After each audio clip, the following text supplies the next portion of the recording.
Do you want to improve your communication skills? Do you want to improve your imagination and creativity? Do you want to develop your critical thinking and analytical skills?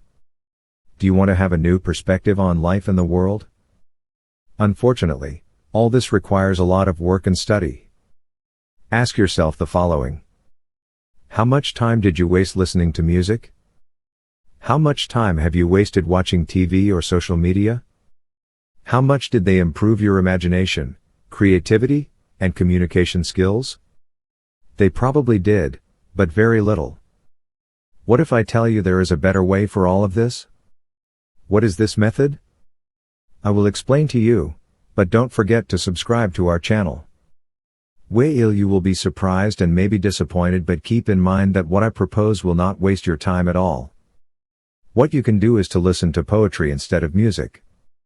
In fact, music is sung poetry, but the music itself distracts you and divides your attention between rhymes, melody and rhythm. Your brain is divided between activities and cannot focus only on one aspect, especially as usually when you listen to music you are also doing something else, such as driving a car. So we suggest that instead of listening to music, listen to poetry and let your brain process different ideas and narrative constructions in the background. Listening poetry will help you explore your imagination and creativity. Poetry can help develop your critical thinking and analytical skills. Poetry can improve your communication skills. Listening poetry will help to increase your understanding of yourself and the world around you. Poetry will help you communicate better your feelings and thoughts. Poetry is a form of therapy. Poetry can help improve your empathy and understanding of others.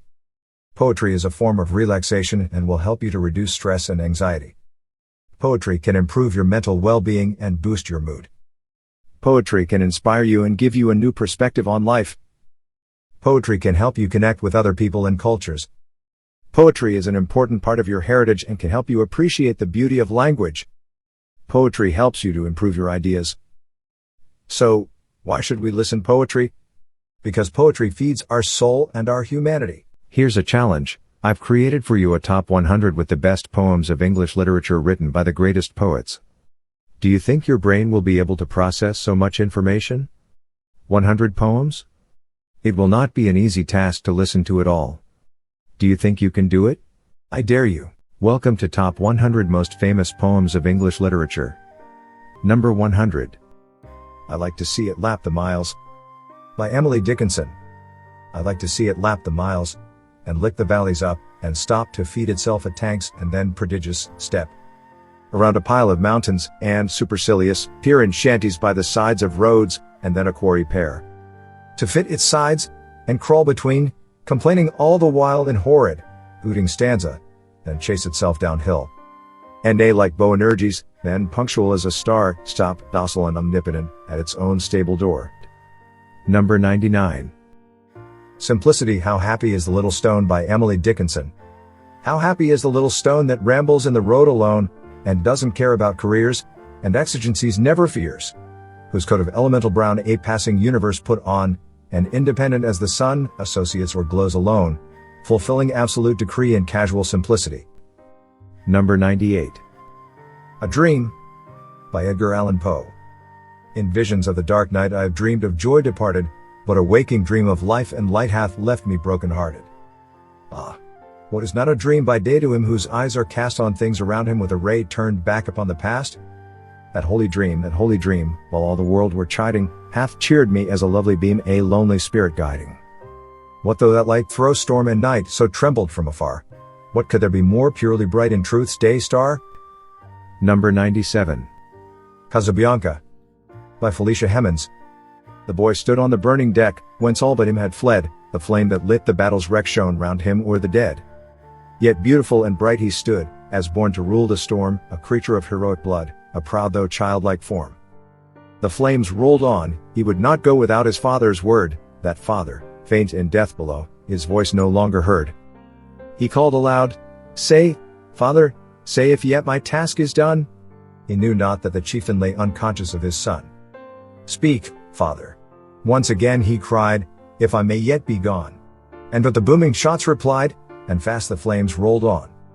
Upon his brow he felt their breath, and in his waving hair, and looked from that lone post of death in still, yet brave despair, and shouted but once more aloud, my father, must I stay? While o'er him fast, through sail and shroud, the wreathing fires made way. They wrapped the ship in splendor wild, they caught the flag on high, and streamed above the gallant child like banners in the sky. Then came a burst of thunder sound, the boy, where was he? Ask of the winds that far around with fragments strew the sea.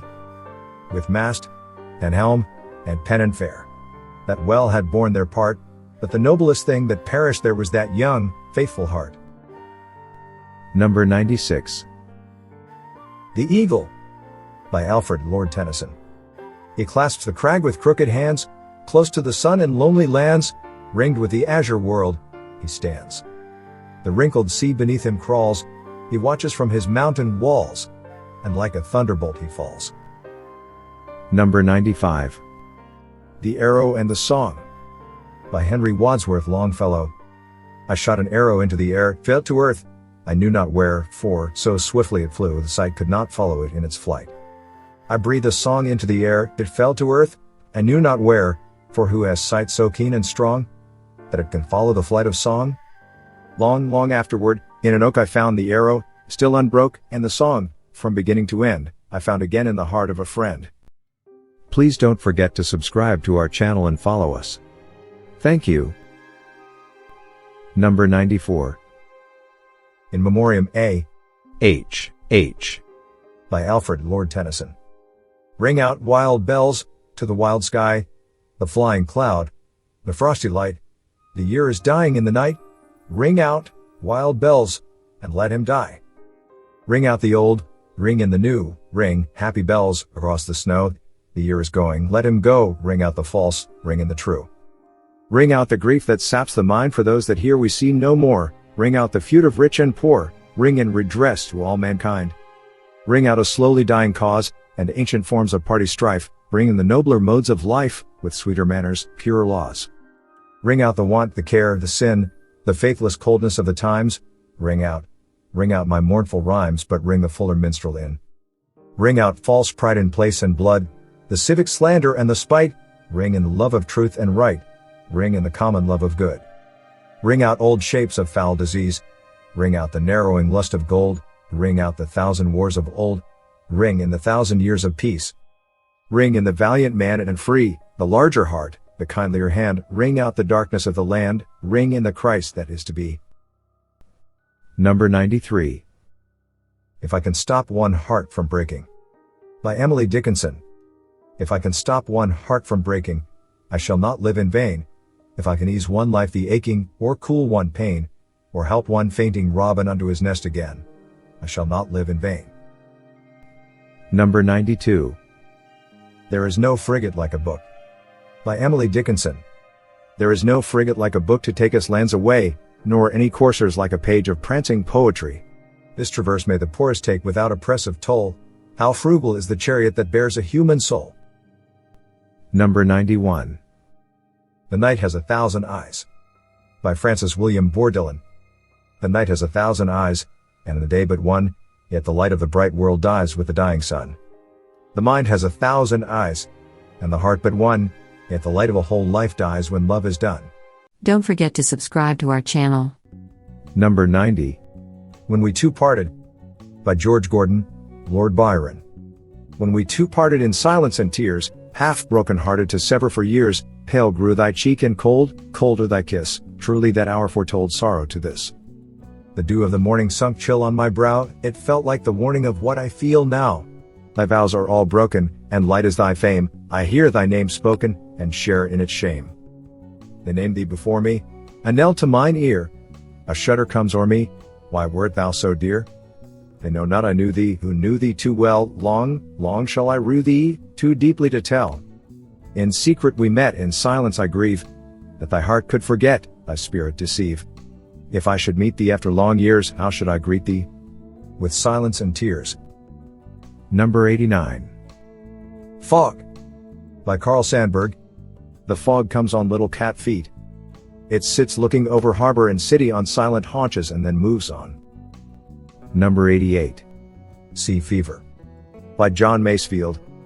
I must go down to the seas again, to the lonely sea and the sky, and all I ask is a tall ship and a star to steer her by, and the wheels kick and the wind song and the white sails shaking, and a gray mist on the sea's face, and a gray dawn breaking. I must go down to the seas again, for the call of the running tide is a wild call and a clear call that may not be denied, and all I ask is a windy day with the white clouds flying, and the flung spray and the blown spume, and the seagulls crying. I must go down to the seas again, to the vagrant gypsy life, to the gull's way and the whale's way where the wind's like a whetted knife, and all I ask is a merry yarn from a laughing fellow rover, and quiet sleep and a sweet dream when the long trick's over. Number 87. Remember, by Christina Georgina Rossetti. Remember me when I am gone away, gone far away into the silent land, when you can no more hold me by the hand, nor I have turned to go yet turning stay. Remember me when no more day by day you tell me of our future that you planned. Only remember me, you understand it will be late to counsel then or pray. Yet if you should forget me for a while and afterwards remember, do not grieve. For if the darkness and corruption leave a vestige of the thoughts that once I had, better by far you should forget and smile than that you should remember and be sad. Number 86. Conquered Him, by Ralph Waldo Emerson. By the rude bridge that arched the flood, their flag to April's breeze unfurled, here once the embattled farmers stood and fired the shot heard round the world. The foe long since in silence slept, alike the conqueror silent sleeps, and time the ruined bridge has swept down the dark stream which seaward creeps.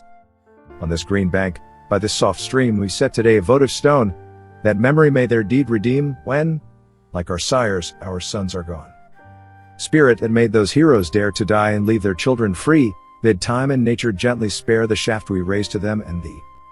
If you liked our selection, and want to develop your intellectual skills, or just to relax, please subscribe to our channel, youtube.com/AI-readers, and follow us to listen quality poems written by the most famous poets of English literature and read by the most advanced artificial intelligence software. Thank you.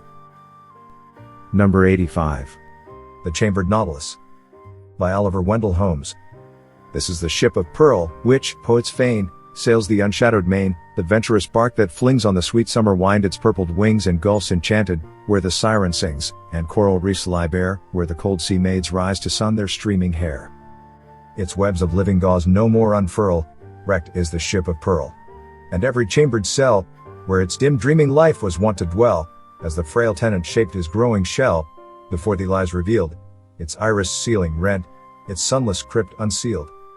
Year after year beheld the silent toil that spread his lustrous coil, still, as the spiral grew, he left the past year's dwelling for the new, stole with soft step its shining archway through, built up its idle door, stretched in his last found home, and knew the old no more.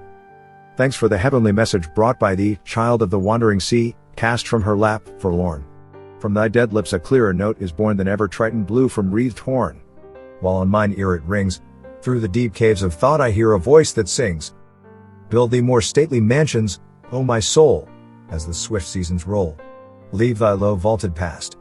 Let each new temple, nobler than the last, shut thee from heaven with a dome more vast, till thou at length art free, leaving thine outgrown shell by life's unresting sea. Number 84. I'm Nobody. Who are you?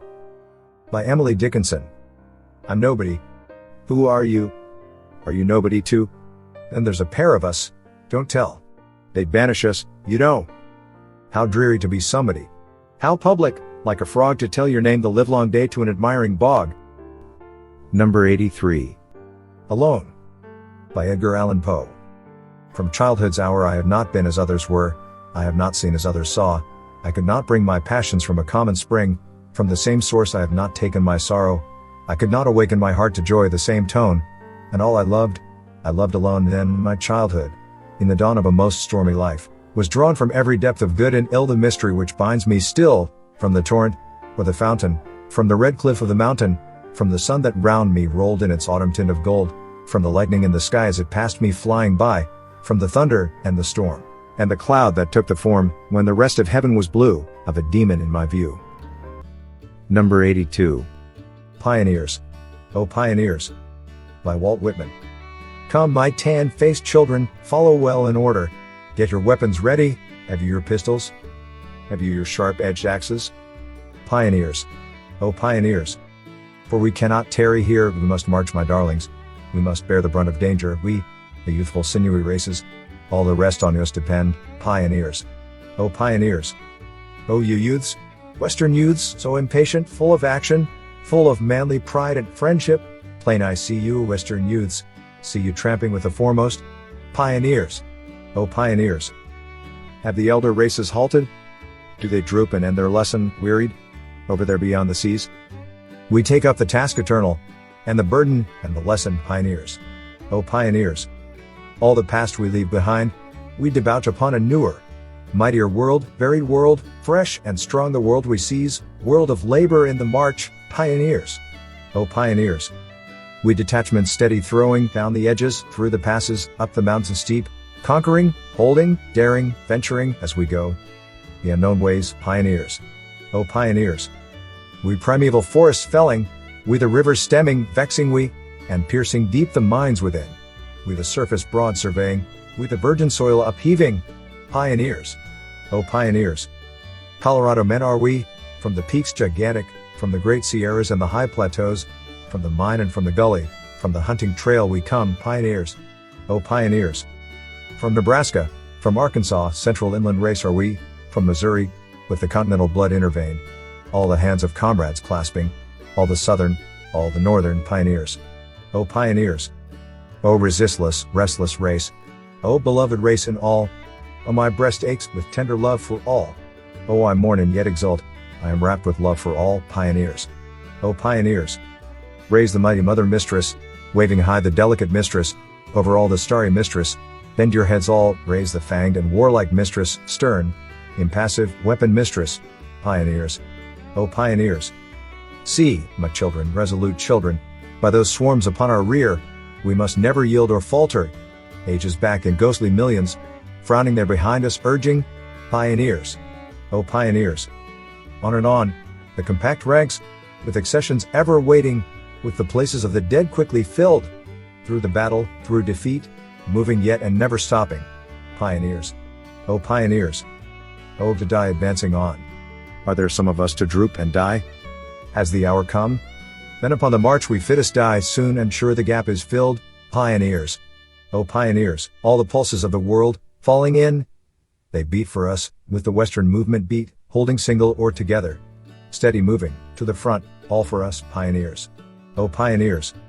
Life's involved in varied pageants, all the forms and shows, all the workmen at their work, all the seamen and the landsmen, all the masters with their slaves, pioneers.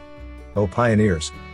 All the hapless silent lovers, all the prisoners in the prisons, all the righteous and the wicked, all the joyous, all the sorrowing, all the living, all the dying, pioneers.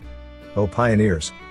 I too with my soul and body, we, a curious trio, picking, wandering on our way, through these shores amid the shadows, with the apparitions pressing, pioneers. Oh pioneers. Lo, the darting bowling orb.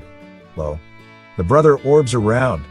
All the clustering suns and planets, all the dazzling days, all the mystic nights with dreams, pioneers. Oh pioneers. These are of us, they are with us, all for primal needed work, while the followers there in embryo wait behind, we today's procession heading, we the route for travel clearing, pioneers. Oh pioneers. Oh you daughters of the West. Oh you young and elder daughters.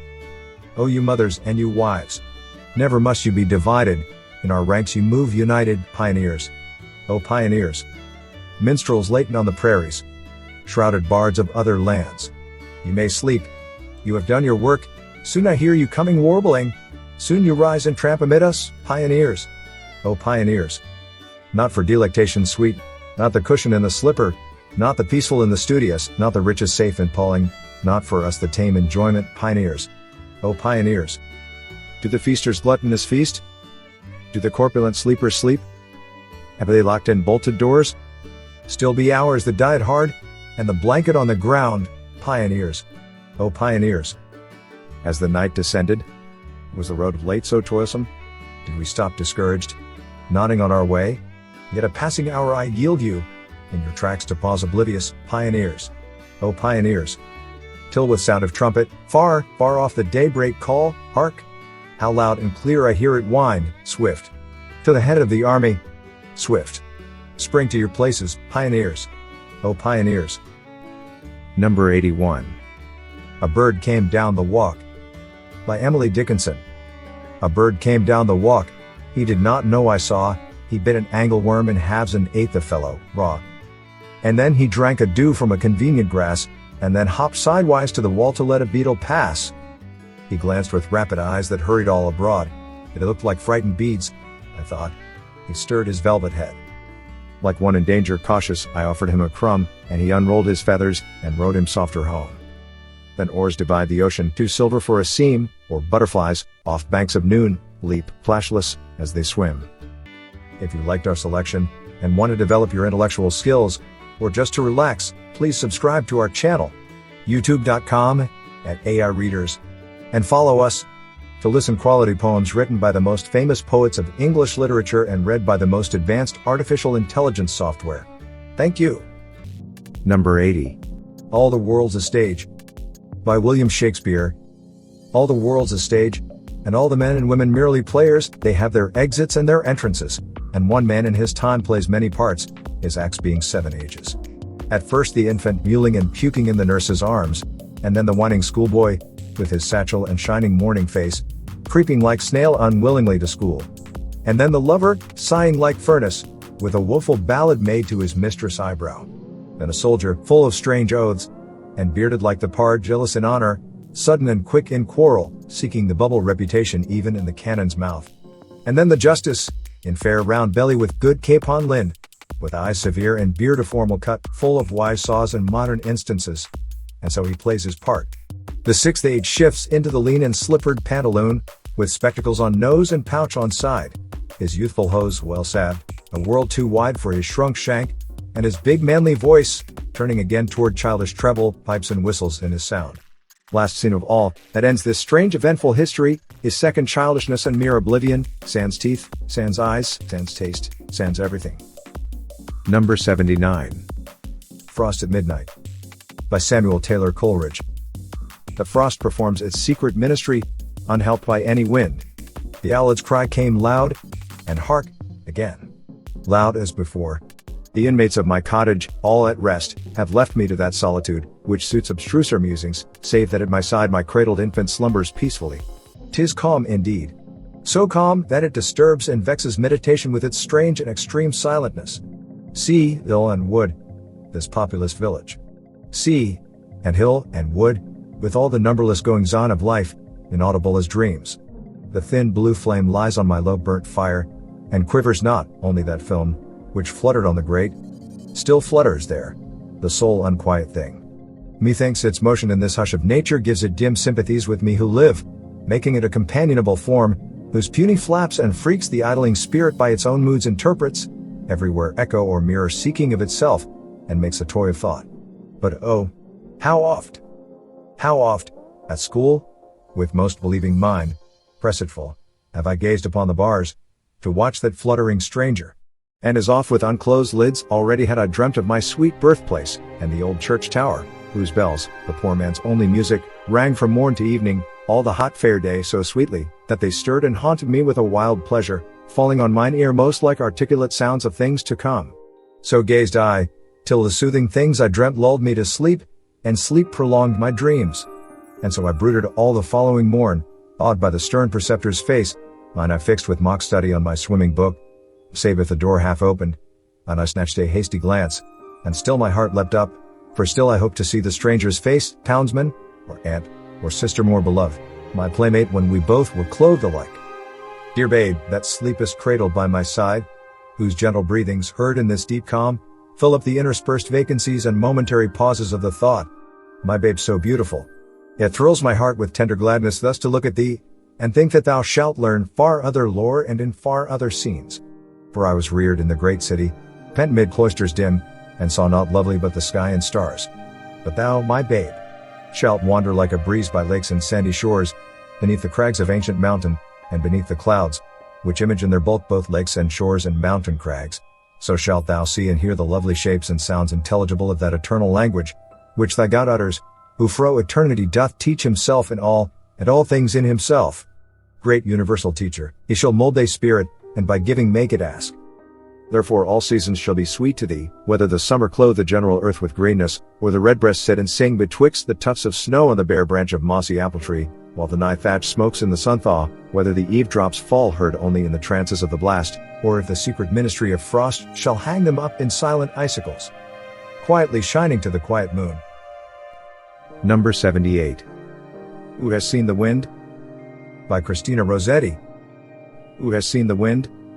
Neither I nor you, but when the leaves hang trembling, the wind is passing through. Who has seen the wind? Neither you nor I, but when the trees bow down their heads, the wind is passing by. If you liked our selection, and want to develop your intellectual skills, or just to relax, please subscribe to our channel, youtube.com/AI-readers, and follow us to listen quality poems written by the most famous poets of English literature and read by the most advanced artificial intelligence software. Thank you. Number 77. The Hayloft by Robert Louis Stevenson. Through all the pleasant meadowside the grass grew shoulder high, till the shining sides went far and wide and cut it down to dry. Those green and sweetly smelling crops they led in wagons home, and they piled them here in mountain tops for mountaineers to roam. Here is Mount Clear, Mount Rusty Nail, Mount Eagle and Mount High, the mice that in these mountains dwell, no happier are than I. Oh, what a joy to clamber there, oh, what a place for play, with the sweet, the dim, the dusty air, that the hills of hay. Number 76. Trees. By Joyce Kilmer. I think that I shall never see a poem lovely as a tree whose hungry mouth is pressed against the earth's sweet flowing breast, a tree that looks at God all day, and lifts her leafy arms to pray, a tree that may in summer wear a nest of robins in her hair, upon whose bosom snow has lain, who intimately lives with rain.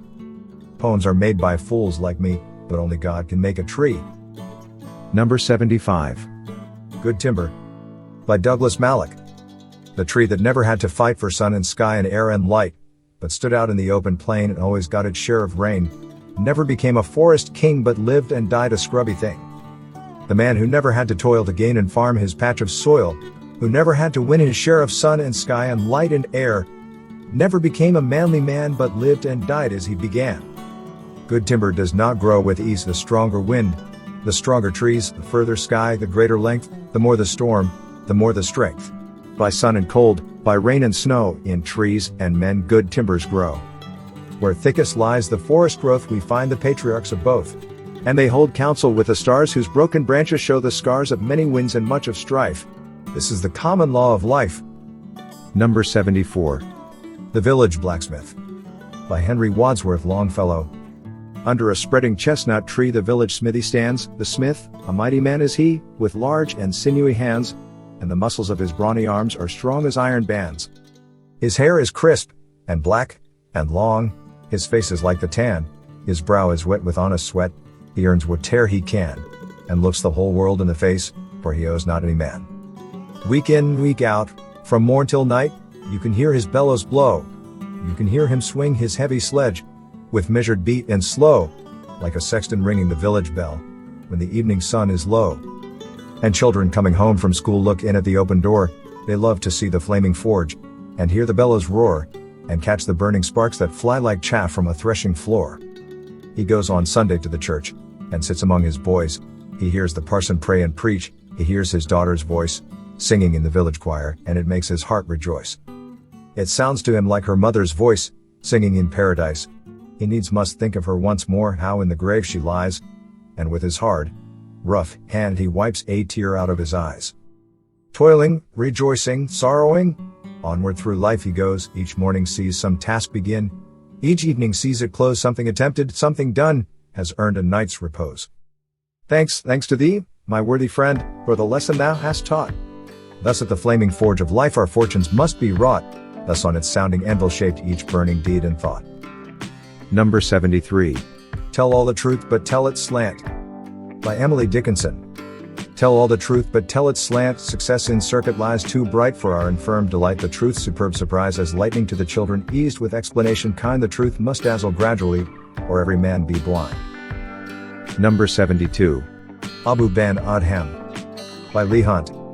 Abu Ben Adhem, may his tribe increase, awoke one night from a deep dream of peace, and saw, within the moonlight in his room, making it rich, and like a lily in bloom an angel writing in a book of gold. Exceeding peace had made Ben-Adhem bold, and to the presence in the room he said, What writest thou? The vision raised its head, and with a look made of all sweet accord, answered, The names of those who love the Lord. And is mine one? Said Abu. Nay, not so, replied the angel. Abu spoke more low, but cheerily still, and said, I pray thee then write me as one that loves his fellow men. The angel wrote, and vanished. The next night it came again with a great wakening light, and showed the names whom love of God had blessed, and lo, Ben-Adhem's name led all the rest. Number 71. Horatius at the Bridge. By Thomas B. Macaulay.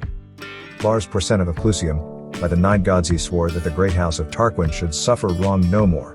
By the 9 gods he swore it, and named a trysting day, and bade his messengers ride forth, east and west and south and north, to summon his array. East and west and south and north the messengers ride fast, and tower and town and cottage have heard the trumpets blast. Shame on the false Etruscan who lingers in his home when Porsena of Clusium is on the march for Rome. The horsemen and the footmen are pouring in amain, from many a stately marketplace, from many a fruitful plain, from many a lonely hamlet, which, hid by beech and pine, like an eagle's nest, hangs on the crest of purple Apennine.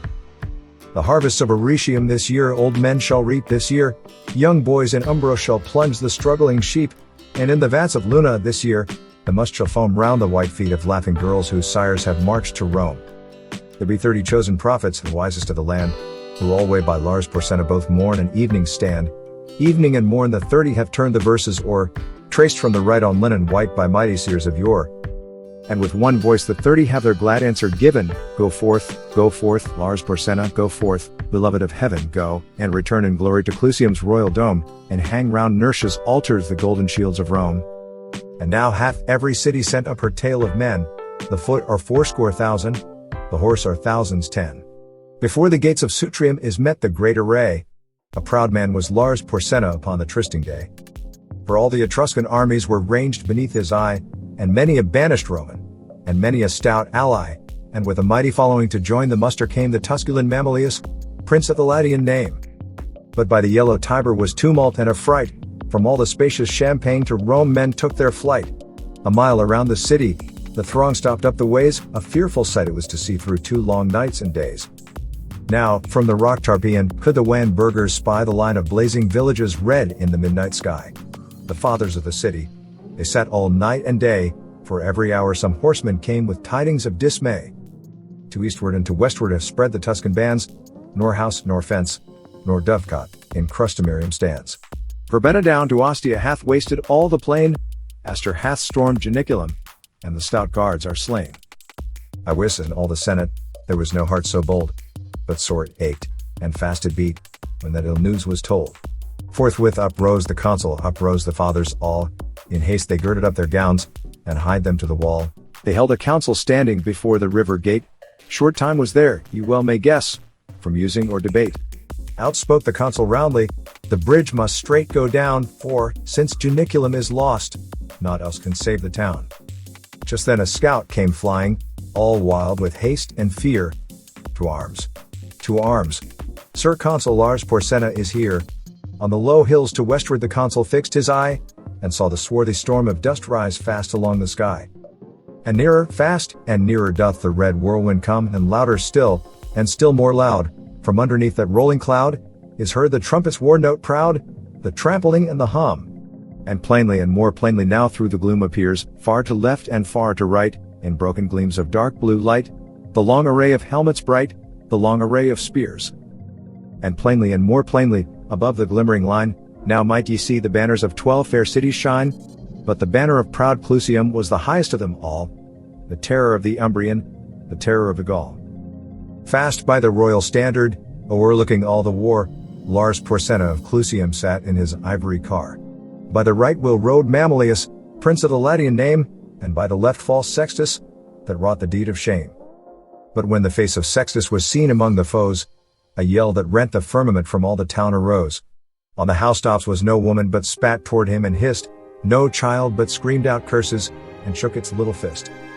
But the consul's brow was sad, and the consul's speech was low, and darkly looked he at the wall, and darkly at the foe. Their van will be upon us before the bridge goes down, and if they once may win the bridge, what hope to save the town? Then out spake brave Horatius, the captain of the gate, to every man upon this earth death cometh soon or late. And how can man die better than facing fearful odds? For the ashes of his fathers, and the temples of his gods. And for the tender mother who dandled him to rest, and for the wife who nurses his baby at her breast, and for the holy maidens who feed the eternal flame, to save them from false sextus that wrought the deed of shame? Hew down the bridge, Sir Consul, with all the speed ye may. I, with 2 more to help me, will hold the foe in play. In yon straight path 1,000 may well be stopped by 3. Now who will stand on either hand, and keep the bridge with me? Then out spake Spurius Lartius, a Ramnian proud was he, I will stand at thy right hand, and keep the bridge with thee. And out spake strong Herminius, of Titian blood was he, I will abide on thy left side, and keep the bridge with thee. Horatius, quoth the consul, as thou say'st, so let it be. And straight against that great array forth went the dauntless 3. For Romans in Rome's quarrel spared neither land nor gold, nor son nor wife, nor limb nor life, in the brave days of old. Now while the 3 were tightening their harness on their backs, the consul was the foremost man to take in hand an axe, and fathers mixed with common seized hatchet, bar, and crow, and smote upon the planks above, and loosed the props below. Meanwhile the Tuscan army, right glorious to behold, came flashing back the noonday light, rank behind rank, like surges bright of a broad sea of gold.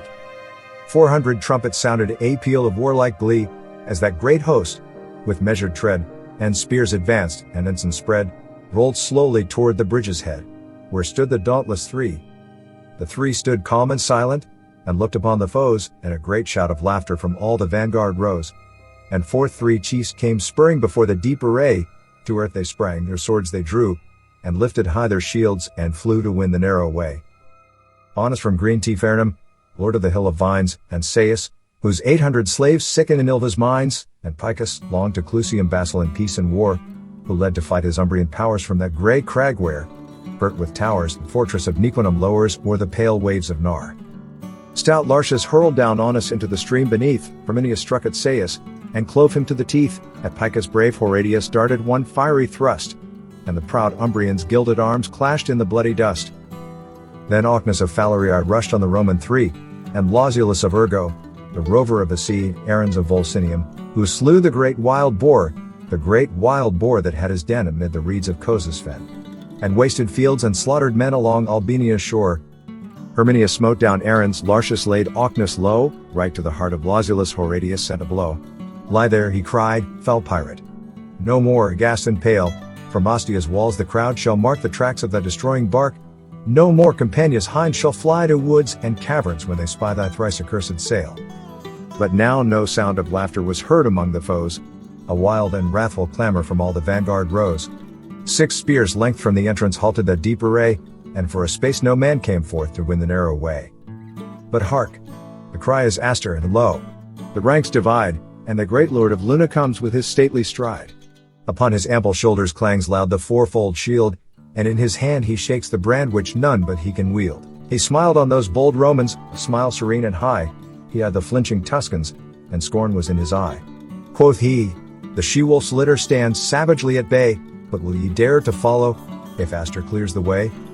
Then, whirling up his broadsword with both hands to the height, he rushed against Horatius, and smote with all his might. With shield and blade Horatius right deftly turned the blow. The blow, though turned, came yet too nigh, and missed his helm, but gashed his thigh. The Tuscans raised a joyful cry to see the red blood flow.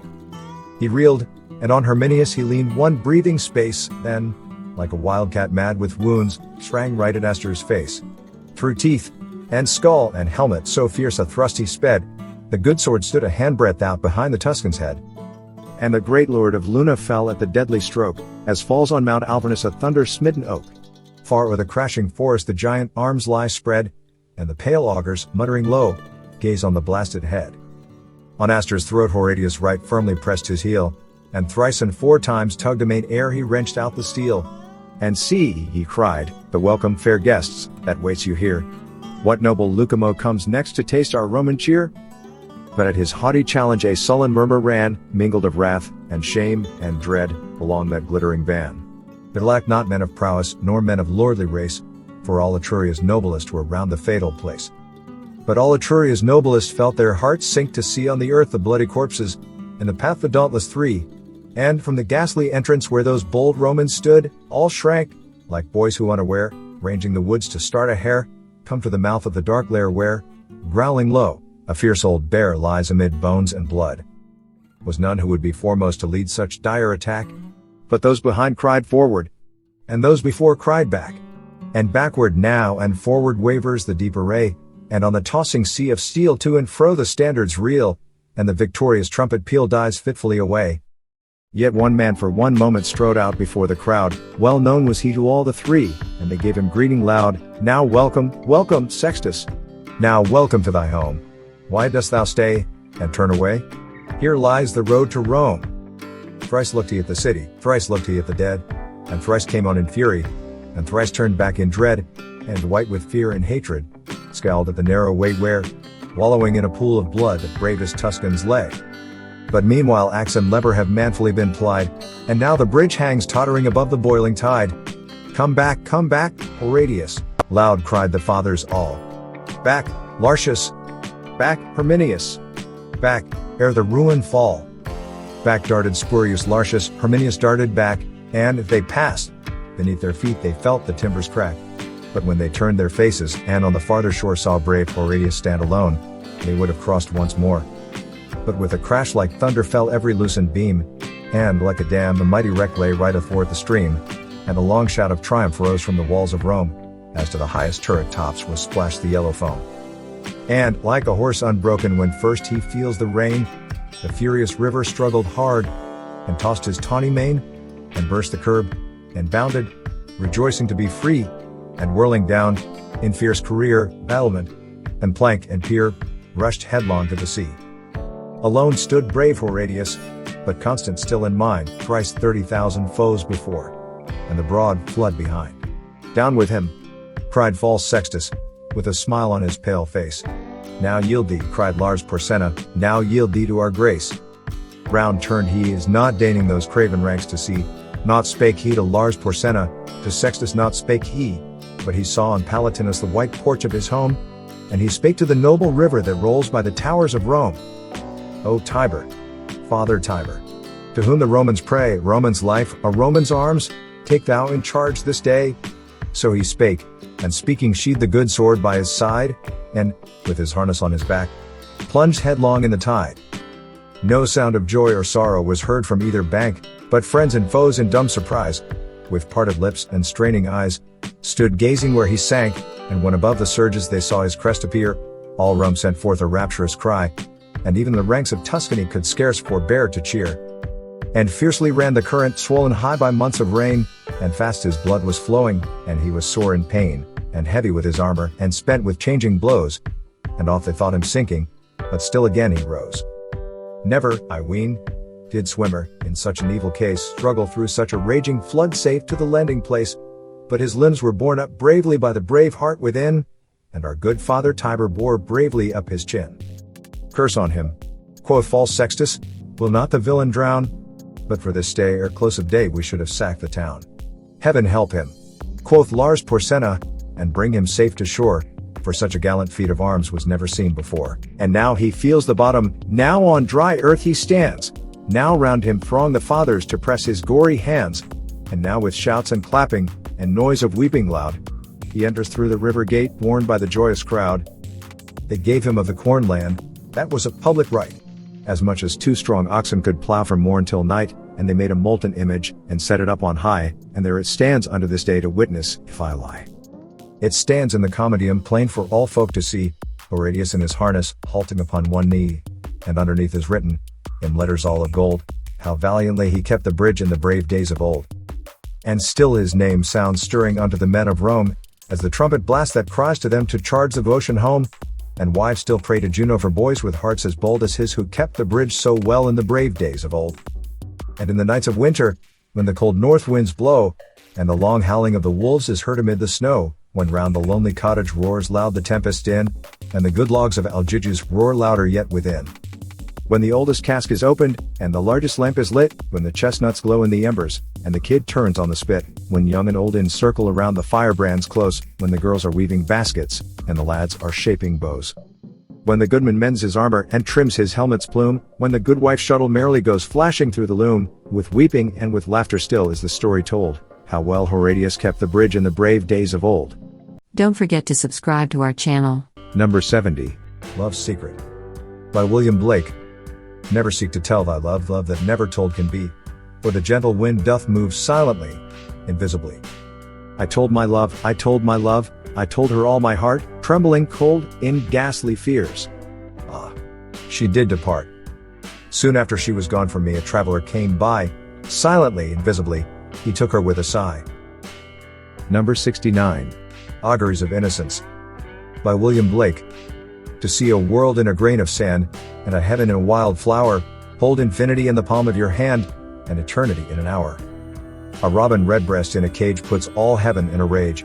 A dove house filled with doves and pigeon shutters hell through all its regions. A dog starved at his master's gate predicts the ruin of the state. A horse misused upon the road calls to heaven for human blood. Each outcry of the hunted hare a fiber from the brain does tear. A skylark wounded in the wing, a cherubim does cease to sing. The gamecock clipped and armed for fight does the rising sun affright. Every wolf's and lion's howl raises from hell a human soul. The wild deer wandering here and there keeps the human soul from care. The lamb misused breeds public strife, and yet forgives the butcher's knife. The bat that flits at close of eve has left the brain that won't believe. The owl that calls upon the night speaks the unbeliever's fright. He who shall hurt the little wren shall never be beloved by men. He who the ox to wrath has moved shall never be by woman loved. The wanton boy that kills the fly shall feel the spider's enmity. He who torments the chafer's sprite weaves a bower in endless night. The caterpillar on the leaf repeats to thee thy mother's grief. Kill not the moth nor butterfly, for the last judgment draweth nigh. He who shall train the horse to war shall never pass the polar bar. The beggar's dog and widow's cat, feed them and thou wilt grow fat. The gnat that sings his summer song poison gets from slander's tongue. The poison of the snake and newt is the sweat of envy's foot. The poison of the honeybee is the artist's jealousy. The prince's robes and beggar's rags are toadstools on the miser's bags. A truth that's told with bad intent beats all the lies you can invent. It is right it should be so, man was made for joy and woe, and when this we rightly know, through the world we safely go. Joy and woe are woven fine, a clothing for the soul divine. Under every grief and pine runs a joy with silken twine. The babe is more than swaddling bands, throughout all these human lands tools were made, and born were hands, every farmer understands. Every tear from every eye becomes a babe in eternity, this is caught by females bright, and returned to its own delight. The bleat, the bark, bellow, and roar, are waves that beat on heaven's shore. The babe that weeps the rod beneath writes revenge in realms of death. The beggar's rags, fluttering in air, just to rags the heaven's tear. The soldier, armed with sword and gun, palsied strikes the summer sun. The poor man's farthing is worth more than all the gold on Afric's shore. One mite wrung from the laborer's hand shall buy and sell the miser's lands, or, if protected from on high, does that whole nation sell and buy. He who mocks the infant's faith shall be mocked in age and death. He who shall teach the child to doubt the rotting grave shall ne'er get out. He who respects the infant's faith triumphs over hell and death. The child's toys and the old man's reasons are the fruits of the two seasons. The questioner who sits so sly shall never know how to reply. He who replies to words of doubt doth put the light of knowledge out. The strongest poison ever known came from Caesar's laurel crown. Naught can deform the human race like to the armor's iron brace. When golden gems adorn the plow, to peaceful art shall envy bow. A riddle, or the cricket's cry, is to doubt a fit reply. The emmet's inch and eagle's mile make lame philosophy to smile. He who doubts from what he sees will ne'er believe. Do what you please. If the sun and moon should doubt, they'd immediately go out. To be in a passion you good may do, but no good if a passion is in you. The whore and gambler, by the state licensed, build that nation's fate. The harlot's cry from street to street shall weave old England's winding sheet. The winner's shout, the loser's curse, dance before dead England's hearse. Every night and every morn some to misery are born.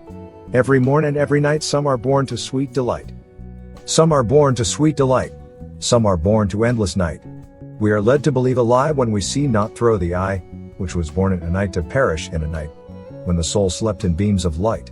God appears, and God is light, to those poor souls who dwell in night, but does a human form display to those who dwell in realms of day. If you liked our selection, and want to develop your intellectual skills, or just to relax, please subscribe to our channel, youtube.com, @AI Readers. And follow us to listen quality poems written by the most famous poets of English literature and read by the most advanced artificial intelligence software. Thank you. Number 68. I Have a Rendezvous with Death. By Alan Seeger. I have a rendezvous with death at some disputed barricade when spring comes back with rustling shade and apple blossoms fill the air.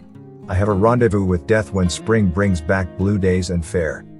It may be he shall take my hand and lead me into his dark land and close my eyes and quench my breath. It may be I shall pass him, still I have a rendezvous with death on some scarred slope of battered hill. When spring comes round again this year and the first meadow flowers appear. God knows 'twere better to be deep pillowed in silk and scented down, where love throbs out in blissful sleep, pulse nigh to pulse and breath to breath, where hushed awakenings are dear. But I've a rendezvous with death at midnight in some flaming town, when spring trips north again this year, and I to my pledged word am true. I shall not fail that rendezvous. Number 67. To Autumn. By John Keats.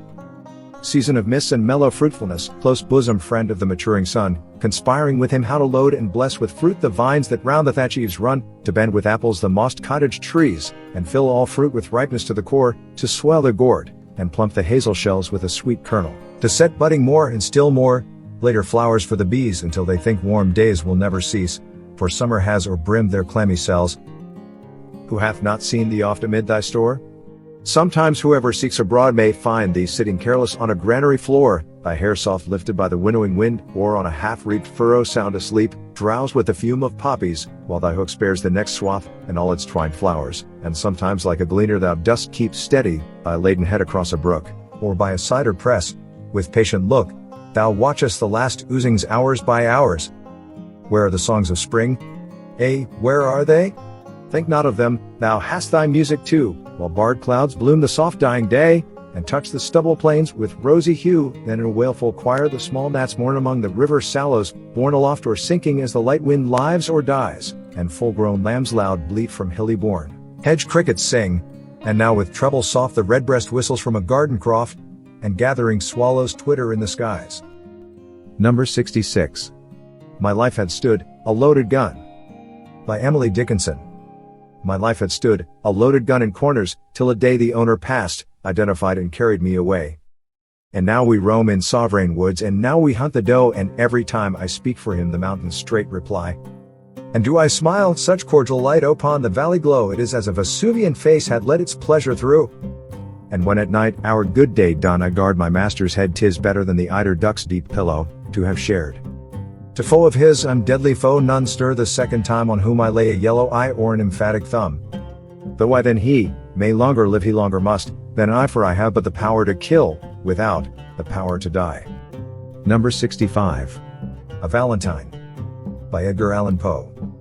For her this rhyme is penned, whose luminous eyes, brightly expressive as the twins of Loda, shall find her own sweet name that nestling lies upon the page, enwrapped from every reader. Search narrowly the lines. They hold a treasure divine, a talisman, an amulet that must be worn at heart. Search well to measure the words, the syllables. Do not forget the trivialest point, or you may lose your labor.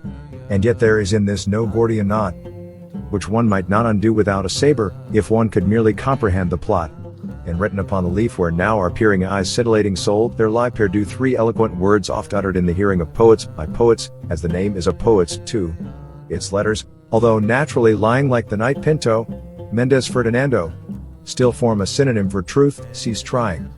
You will not read the riddle, though you do the best you can do. Number 64. Snowbound, a Winter Idyll. By John Greenleaf Whittier. Announced by all the trumpets of the sky, arrives the snow, and driving o'er the fields seems nowhere to alight. The whited air hides hills and woods, river and the heaven, and veils the farmhouse at the garden's end. The sled and traveler stopped, the courier's feet delayed, all friends shut out. The housemates sit around the radiant fireplace, enclosed in a tumultuous privacy of storm. Emerson, The Snowstorm. The sun that brief December day rose cheerless over hills of gray, and darkly circled, gave at noon a sadder light than waning moon. Slow tracing down the thickening sky its mute and ominous prophecy, a portent seeming less than threat, it sank from sight before it set. A chill no coat, however stout, of homespun stuff could quite shut out a hard, dull bitterness of cold that checked, mid-vein, the circling race of lifeblood in the sharpened face. the coming of the snowstorm told. The wind blew east. We heard the roar of ocean on his wintry shore, and felt the strong pulse throbbing their beat with low rhythm our inland air.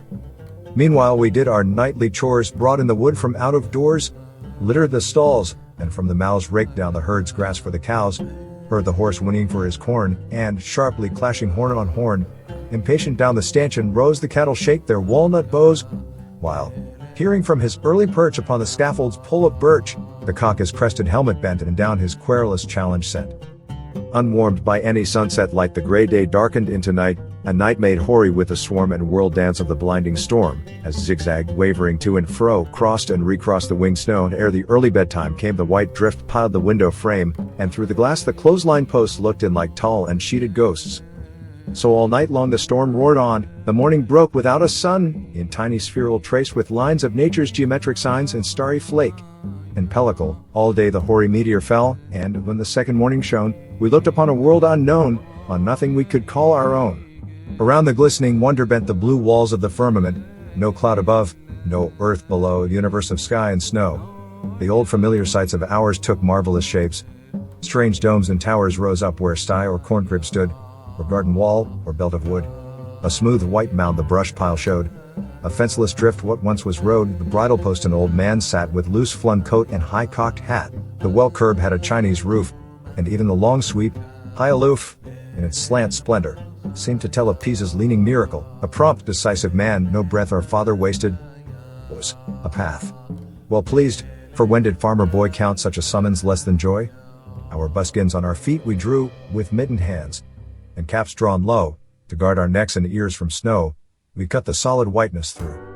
And, where the drift was deepest, made a tunnel walled and overlaid with dazzling crystal. We had read of rare Aladdin's wondrous cave, and to our own his name we gave, with many a wish the luck were ours to test his lamp's supernal powers. We reached the barn with merry din, and roused the prisoned brutes within. The old horse thrust his long head out, and grave with wonder gazed about. The cock his lusty greeting said, and forth his speckled harem led. The oxen lashed their tails, and hooked, and mild reproach of hunger looked. The horned patriarch of the sheep, like Egypt's moon roused from sleep, shook his sage head with gesture mute, and emphasized with stamp of foot. All day the gusty north wind bore the loosening drift its breath before, low circling round its southern zone, the sun through dazzling snow mist shone. No church bell lent its Christian tone to the savage air, no social smoke curled over woods of snow-hung oak.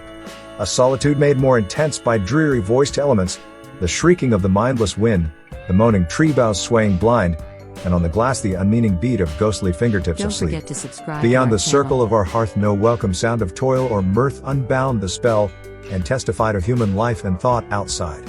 We minded that the sharpest ear the buried brooklet could not hear, the music of whose liquid lip had been to us companionship, and, in our lonely life, had grown to have an almost human tone.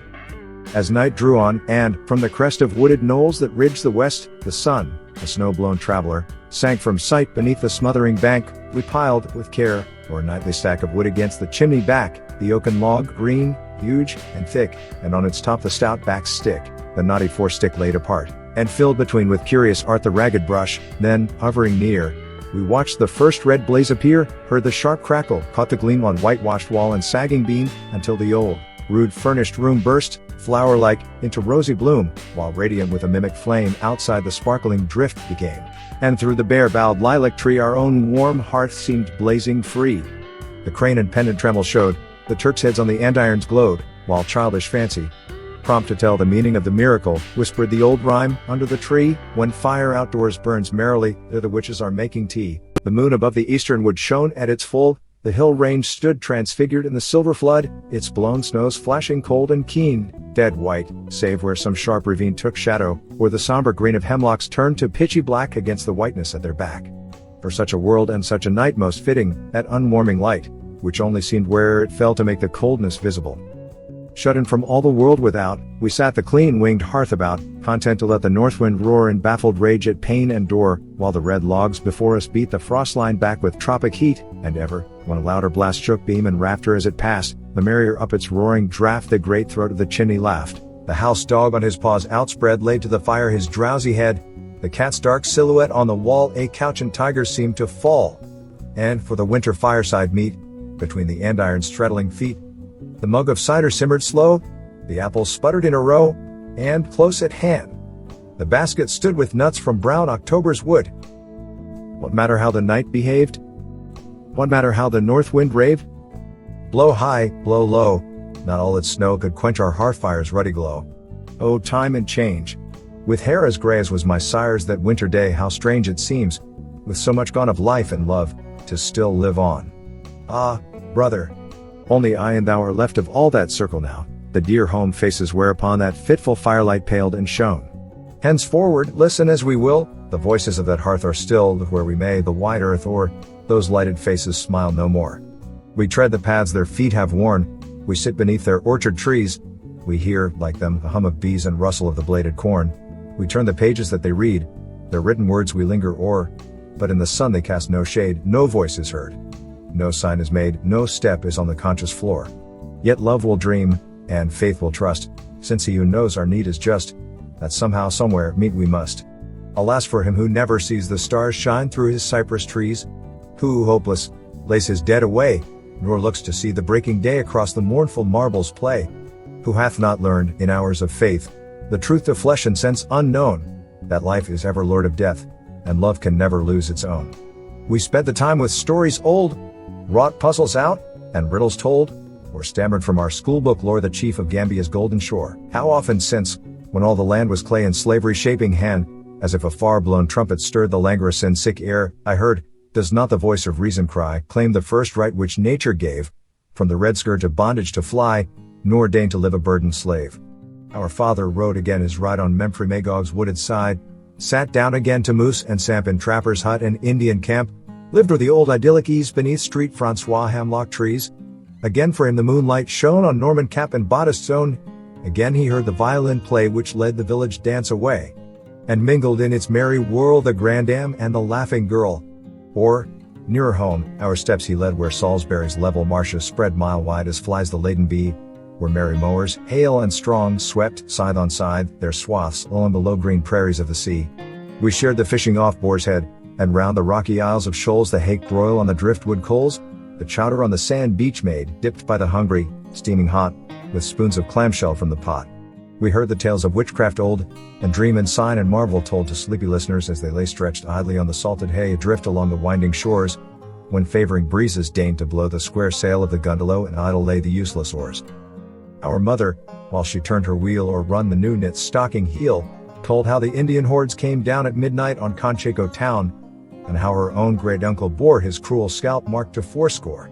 Recalling in her fitting phrase, so rich and picturesque and free, the common unrhymed poetry of simple life and country ways, the story of her early days, she made us welcome to her home, old hearths grew wide to give us room, we stole with her a frightened look at the grey wizard's conjuring book, the fame whereof went far and wide through all the simple countryside. We heard the hawks at twilight play, the boat horn on Piscataqua, the loon's weird laughter far away, we fished her little trout brook, knew what flowers in wood and meadow grew, what sunny hillsides autumn brown she climbed to shake the ripe nuts down, saw where in sheltered cove and bay, the duck's black squadron anchored lay, and heard the wild geese calling loud beneath the grey November cloud. Then, haply, with a look more grave, and soberer tone, some tale she gave from painful Sewell's ancient tome, beloved in every Quaker home, of faith fire winged by martyrdom, or Chowkley's journal, old and quaint, gentlest of skippers, rare sea saint, who, when the dreary calms prevailed, and water butt and bread cask failed, and cruel, hungry eyes pursued his portly presence mad for food, with dark hints muttered under breath of casting lots for life or death, offered, if heaven withheld supplies, to be himself the sacrifice. Then, suddenly, as if to save the good man from his living grave, a ripple on the water grew, a school of porpoise flashed in view. Take, eat, he said, and be content. These fishes in my stead are sent by him who gave the tangled ram to spare the child of Abraham. Our uncle, innocent of books, was rich in lore of fields and brooks, the ancient teachers never dumb of nature's unhoused lyceum. In moons and tides and weather wise, he read the clouds as prophecies, and foul or fair could well divine, by many an occult hint and sign, holding the cunning worded keys to all the woodcraft mysteries, himself to nature's heart so near that all her voices in his ear of beast or bird had meanings clear, like Apollonius of old, who knew the tales the sparrows told, or Hermes, who interpreted what the sage cranes of Nilus said, a simple, guileless, childlike man, content to live where life began, strong only on his native grounds, the little world of sights and sounds whose girdle was the parish bounds. whereof his fondly partial pride the common features magnified. As Surrey hills to mountains grew in white of Selborne's loving view, he told how teal and loon he shot, and how the eagle's eggs he got, the feats on pond and river done, prodigies of rod and gun till warming with the tales he told. Forgotten was the outside cold, the bitter wind unheeded blew. From ripening corn the pigeons flew, the partridge drummed I the wood, the mink went fishing down the river brink. In fields with bean or clover gay, the woodchuck, like a hermit gray, peered from the doorway of his cell. The muskrat plied the mason's trade, and tier by tier his mud walls laid, and from the shagbark overhead the grizzled squirrel dropped his shell. Next, the dear aunt, whose smile of cheer and voice in dreams I see and hear, the sweetest woman ever fate perverse denied a household mate, who, lonely, homeless, not the less found peace in love's unselfishness, and welcome wheresoe'er she went, a calm and gracious element, whose presence seemed the sweet income and womanly atmosphere of home, called up her girlhood memories, the huskings and the apple bees, the sleigh rides and the summer sails, weaving through all the poor details and homespun warp of circumstance a golden woof thread of romance, for well she kept her genial mood and simple faith of maidenhood. Before her still a cloud land lay, the mirage loomed across her way, the morning dew, that dries so soon with others, glistened at her noon through years of toil and soil and care. From glossy tress to thin gray hair, all unprofaned she held apart the virgin fancies of the heart. Be shame to him of woman born who hath for such but thought of scorn. There too our elder sister plied her evening task to stand beside a full, rich nature, free to trust, truthful and almost sternly just, impulsive, earnest, prompt to act, and make her generous thought a fact, keeping with many a light disguise the secret of self-sacrifice. O heart sore tried, thou hast the best that heaven itself could give thee, rest from all bitter thoughts and things. How many a poor one's blessing went with thee beneath the low green tent whose curtain never outward swings. As one who held herself a part of all she saw and let her heart against the household bosom lean, upon the motley braided mat our youngest and our dearest sat, lifting her large, sweet, asking eyes, now bathed in the unfading green and holy peace of paradise. Oh, looking from some heavenly hill or from the shade of saintly palms, or silver reach of river calms, do those large eyes behold me still? With me one little year ago, the chill weight of the winter snow for months upon her grave has lain, and now, when summer south winds blow and briar and harebell bloom again, I tread the pleasant paths we trod, I see the violet sprinkled sod whereon she leaned. Too frail and weak the hillside flowers she loved to seek, yet following me where'er I went with dark eyes full of love's content. The birds are glad, the briar rose fills the air with sweetness, all the hills stretch green to June's unclouded sky, but still I wait with ear, and not for something gone which should be nigh, a loss in all familiar things, in flower that blooms, and bird that sings. And yet, dear heart, remembering thee, am I not richer than of old? Safe in thy immortality, what change can reach the wealth I hold? What chance can mar the pearl and gold thy love hath left in trust with me? And while in life's late afternoon, where cool and long the shadows grow, walk to meet the night that soon shall shape and shadow overflow, I cannot feel that thou art far, since near at need the angels are, and when the sunset gates unbar, shall I not see thee waiting stand, and white against the evening star, the welcome of thy beckoning hand? Brisk wielder of the birch and rule, the master of the district school held at the fire his favored place, its warm glow lit a laughing face fresh-hued and fair, where scarce appeared the uncertain prophecy of beard. He teased the mitten-blinded cat, played crosspins on my uncle's hat, sang songs, and told us what befalls in classic Dartmouth's college halls, or in the wild northern hills among, from whence his yeoman father wrung by patient toil subsistence scant, not competence and yet not want. He early gained the power to pay his cheerful self-reliant way, could doff at ease his scholar's gown to peddle wares from town to town, or through the long vacations reach in lonely lowland districts teach, where all the droll experience found at stranger hearths in boarding round, the moonlit skater's keen delight, the sleigh drive through the frosty night, the rustic party, with its rough accompaniment of blind man's buff, and whirling plate, and forfeits paid, his winter task of pastime made. Happy the snow-locked homes wherein he tuned his merry violin, or played the athlete in the barn, or held the good dame's winding yarn, or mirth-provoking versions told of classic legends rare and old, or in the scenes of Greece and Rome had all the commonplace of home, and little seemed at best the odds twixt Yankee peddlers and old gods, where Pindus-born Arachthus took the guise of any gristmill brook, and dread Olympus at his will became a huckleberry hill. A careless boy that night he seemed, but at his desk he had the look and air of one who wisely schemed, and hostage from the future took in trained thought and lore of book. Large-brained, clear-eyed, of such as he shall freedom's young apostles be, who, following in war's bloody trail, shall every lingering wrong assail, all chains from limb and spirit strike, uplift the black and white alike, scatter before their swift advance the darkness and the ignorance, the pride, the lust, the squalid sloth, which nurtured treason's monstrous growth, made murder pastime, and the hell of prison torture possible, the cruel lie of caste refute, old forms remold, and substitute for slavery's lash the freeman's will, for blind routine, wise-handed skill, a schoolhouse plan on every hill, stretching in radiate nerve lines, thence the quick wires of intelligence, till north and south together broad shall own the same electric thought, in peace a common flag salute, and side by side in labor's free and unresentful rivalry, harvest the fields wherein they fought. Another guest that winter night flashed back from lustrous eyes the light, unmarked by time, and yet not young, the honeyed music of her tongue and words of meekness scarcely told a nature passionate and bold, strong, self-concentred, spurning guide, its milder features dwarfed beside her unbent will's majestic pride. She sat among us at the best, a not unfeared, half-welcome guest, rebuking with her cultured phrase our homeliness of words and ways. A certain pard-like, treacherous grace swayed the lithe limbs and drooped the lash, lent the white teeth their dazzling flash, and under low brows, black with night, rayed out at times a dangerous light.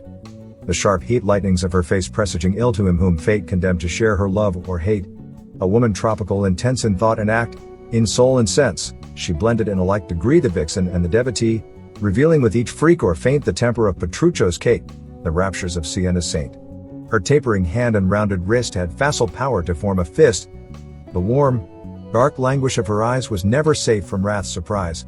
Brows saintly calm and lips devout knew every change of scowl and pout, and the sweet voice had notes more high and shrill for social battle cry.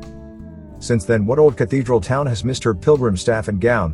What convent gate has held its lock against the challenge of her knock? Through Smyrna's plague-hushed thoroughfares, up sea-set Malta's rocky stairs, gray olive slopes of hills that hem thy tombs and shrines, Jerusalem, or startling on her desert throne the crazy queen of Lebanon with claims fantastic as her own. Her tireless feet have held their way, and still unrestful, bowed and gray, she watches under eastern skies, with hope each day renewed and fresh, the Lord's quick coming in the flesh, whereof she dreams and prophesies.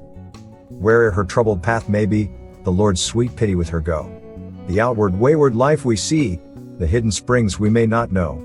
Nor is it given us to discern what threads the fatal sisters spun, through what ancestral years has run the sorrow with the woman born, what forged her cruel chain of moods, what set her feet in solitudes, and held the love within her mute, what mingled madness in the blood, a lifelong discord and annoy, water of tears with oil of joy, and hid within the folded bud perversities of flower and fruit. It is not ours to separate the tangled skein of will and fate, to show what metes and bounds should stand upon the soul's debatable land, and between choice and providence divide the circle of events. But he who knows our frame is just, merciful and compassionate, and full of sweet assurances and hope, for all the language is, that he remembereth we are dust. At last the great logs, crumbling low, sent out a dull and duller glow. The bullseye watch that hung in view, ticking its weary circuit through, pointed with mutely warning sign its black hand to the hour of 9. That sign the pleasant circle broke. My uncle ceased his pipe to smoke, knocked from its bowl the refuse gray, and laid it tenderly away, then roused himself to safely cover the dull red brands with ashes over. And while, with care, our mother laid the work aside, her steps she stayed, one moment, seeking to express her grateful sense of happiness for food and shelter, warmth and health, and love's contentment more than wealth, with simple wishes, not the weak, vain prayers which no fulfillment seek, but such as warm the generous heart, or prompt to do with heaven its part, that none might lack that bitter night, for bread and clothing, warmth and light. Within our beds a while we heard the wind that round the gables roared, with now and then a ruder shock, which made our very bedsteads rock. We heard the loosened clapboards toast, the board nails snapping in the frost, and on us, through the unplastered wall, felt the light sifted snowflakes fall, but sleep stole on, as sleep will do when hearts are light and life is new. Faint and more faint the murmurs grew, till in the summer land of dreams they softened to the sound of streams, low stir of leaves, and dip of oars, and lapsing waves on quiet shores. Next morn we wakened with a shout of merry voices high and clear, and saw the teamsters drawing near to break the drifted highways out. Down the long hillside treading slow we saw the half-buried oxen go, shaking the snow from heads uptoast, their straining nostrils white with frost. Before our door the straggling train drew up, an added team to gain.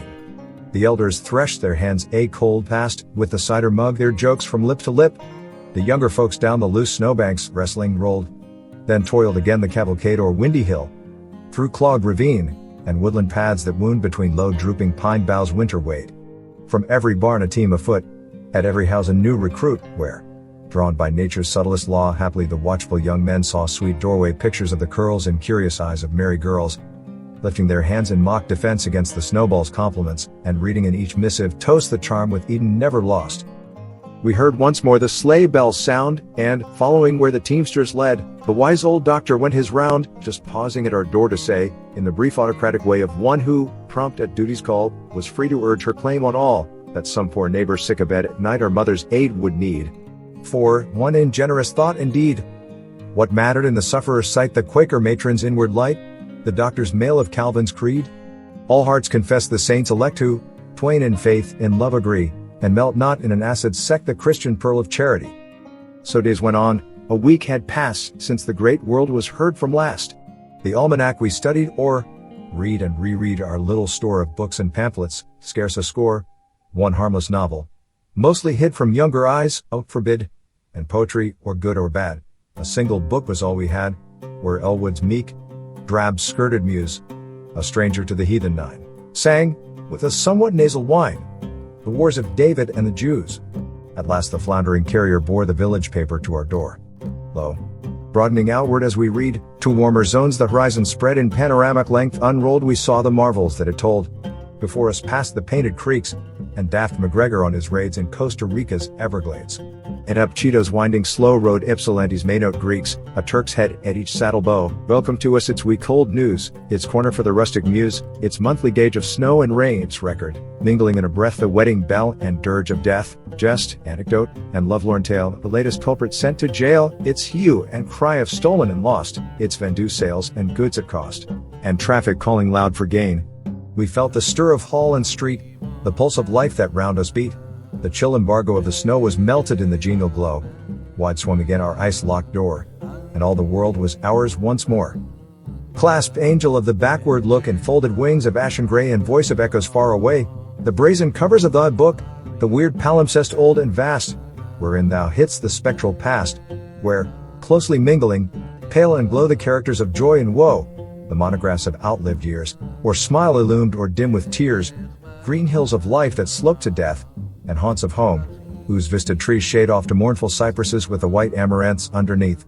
Even while I look, I can but heed the restless sand's incessant fall, importunate hours that hours succeed, each clamorous with its own sharp need, and duty keeping pace with all.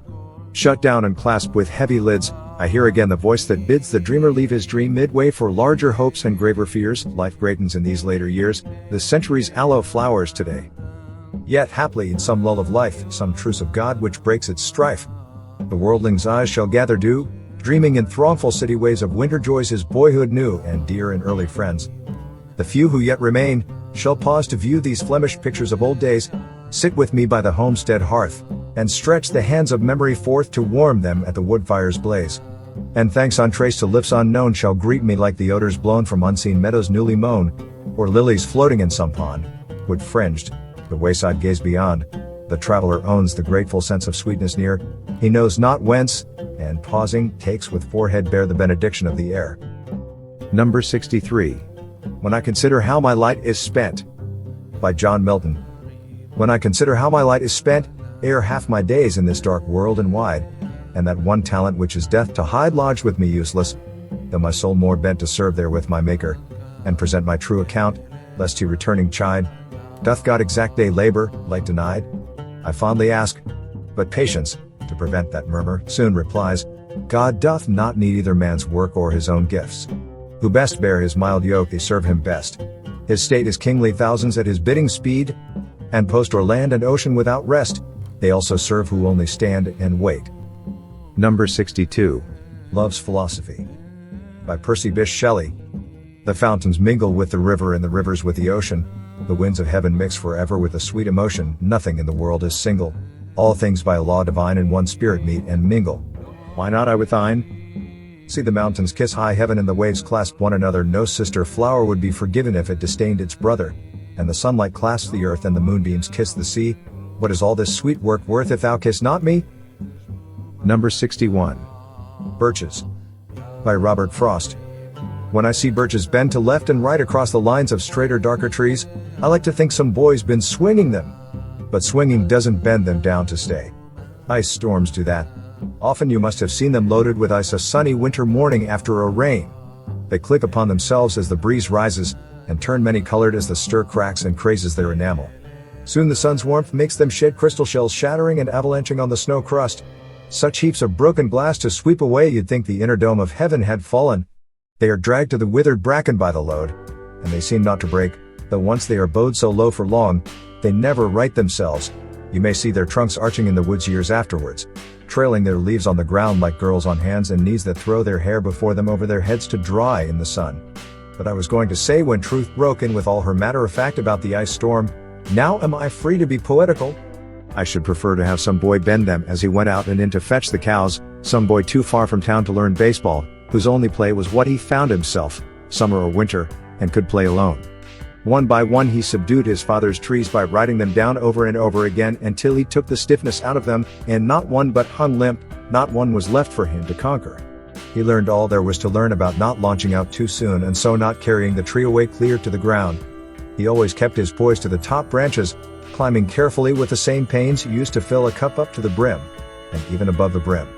Then he flung outward, feet first, with a swish, kicking his way down through the air to the ground. So was I once myself a swinger of birches. And so I dream of going back to be. It's when I'm weary of considerations, and life is too much like a pathless wood where your face burns and tickles with the cobwebs broken across it, and one eye is weeping from a twig's having lashed across it open. I'd like to get away from earth a while and then come back to it and begin over. May no fate willfully misunderstand me and half grant what I wish and snatch me away not to return. Earth's the right place for love, I don't know where it's likely to go better. I like to go by climbing a birch tree, and climb black branches up a snow-white trunk toward heaven, till the tree could bear no more, but dipped its top and set me down again. That would be good both going and coming back. One could do worse than be a swinger at birches. If you liked our selection, and want to develop your intellectual skills, or just to relax, please subscribe to our channel. youtube.com/AIReaders. And follow us. To listen quality poems written by the most famous poets of English literature and read by the most advanced artificial intelligence software. Thank you. Number 60. Success is counted sweetest. By Emily Dickinson. Success is counted sweetest by those who ne'er succeed. To comprehend a nectar requires sorest need. Not one of all the purple host who took the flag today can tell the definition, so clear, of victory. As he, defeated, dying, on whose forbidden ear the distant strains of triumph break, agonized and clear. Number 59. To a Mouse. By Robert Burns. We sleek at cowrin timorous beastie, oh, what a panic's in thy breastie. Thou need na start awa say hasty, why bicker and brattle? I wad be lithe to rin and chase thee, why murdering paddle? I'm truly sorry man's dominion has broken nature's social union, and justifies that ill opinion, which makes thee startle at me, thy poor, earth-born companion, and fellow mortal. I doubt na whiles, but thou may thieve, what then? Poor beastie thou maun live. A diamond acre in a thrave's a small request, I'll get a blessin' why the lave, and never missed he. De housey too, in ruin. It's silly was the winds are strewin'. And neathing now, to big and new on, a foggage green. And bleak December's winds on sween, baith snell and keen. Thou saw the fields laid bare and waste, and weary winter comin' fast, and cozy here, beneath the blast, thou thought to dwell, till crash. The cruel coulter passed out thro' thy cell. That wee bit heap o' leaves and stibble has cost thee mony a weary nibble. Now thou's turned out, for thy trouble but house were hauled, with all the winter's sleety dribble, and crane rue called. But mousie, thou art know thy lane, in proving foresight may be vain, the best laid schemes o' mice and men gang aftigly, and leave us naught but grief and pain, for promised joy. Still thou art blessed, compard why me? The present only toucheth thee, but aught. I backward cast my eve on prospects drear, and forward though I canna see, I guess in fear. Number 58. A Poison Tree. By William Blake. I was angry with my friend, I told my wrath did end. I was angry with my foe, I told it not, my wrath did grow. And I watered it in fears night and morning with my tears, and I sunned it with smiles, and with soft deceitful wiles. And it grew both day and night, till it bore an apple bright, and my foe beheld it shine, and he knew that it was mine. And into my garden stole, when the night had veiled the pole, in the morning glad I see, my foe outstretched beneath the tree. Number 57. The Soldier. By Rupert Brooke. If I should die, think only this of me, that there's some corner of a foreign field that is forever England. There shall be in that rich earth a richer dust concealed, a dust whom England bore, shaped, made aware, gave, once her flowers to love, her ways to roam, a body of England's, breathing English air, washed by the rivers, blessed by sons of home. And think, this heart, all evil shed away, a pulse in the eternal mind, no less give somewhere back the thoughts by England given, her sights and sounds, dreams happy as her day, and laughter learnt of friends and gentleness, in hearts at peace under an English heaven. Don't forget to subscribe to our channel. If you liked our selection and want to develop your intellectual skills, or just to relax, please subscribe to our channel. youtube.com/AI-readers. And follow us. To listen quality poems written by the most famous poets of English literature and read by the most advanced artificial intelligence software. Thank you. Number 56. Elegy written in a country churchyard. By Thomas Gray. The curfew tolls the knell of parting day, the lowing herd winds slowly o'er the lea, the ploughman homeward plods his weary way, and leaves the world to darkness and to me. Now fades the glimmering landscape on the sight, and all the air a solemn stillness holds, save where the beetle wheels his droning flight, and drowsy tinklings lull the distant folds. Save that from yonder ivy-mantled tower, the moping owl does to the moon complain of such as, wandering near her secret bower, molest her ancient solitary reign. Beneath those rugged elms, that you trees shade, where heaves the turf in many a mouldering heap, each in his narrow cell forever laid, the rude forefathers of the hamlet sleep. The breezy call of incense breathing morn, the swallow twittering from the straw-built shed, the cock's shrill clarion, or the echoing horn, no more shall rouse them from their lowly bed. For them no more the blazing hearth shall burn, or busy housewife ply her evening care, no children run to lisp their sire's return, or climb his knees the envied kiss to share. Oft did the harvest to their sickle yield, their furrow off the stubborn glebe has broke, how jocund did they drive their team afield, how bowed the woods beneath their sturdy stroke. Let not ambition mock their useful toil, their homely joys, and destiny obscure, nor grandeur hear with a disdainful smile the short and simple annals of the poor. The boast of heraldry, the pomp of power, and all that beauty, all that wealth e'er gave, await alike the inevitable hour, the paths of glory lead but to the grave. Nor you, ye proud, impute to these the fault, if memory or their tomb no trophies raise, where, through the long-drawn aisle and fretted vault, the pealing anthem swells the note of praise. Can storied urn, or animated bust, back to its mansion call the fleeting breath? Can honor's voice provoke the silent dust, or flattery soothe the dull, cold ear of death? Perhaps, in this neglected spot is laid some heart once pregnant with celestial fire, hands, that the rod of an empire might have swayed, or wake to ecstasy the living lyre. But knowledge to their eyes her ample page, rich with the spoils of time, did ne'er unroll, chill penury repressed their noble rage, and froze the genial current of the soul. Full many a gem of purest ray serene, the dark, unfathomed caves of ocean bear, full many a flower is born to blush unseen, and waste its sweetness on the desert air.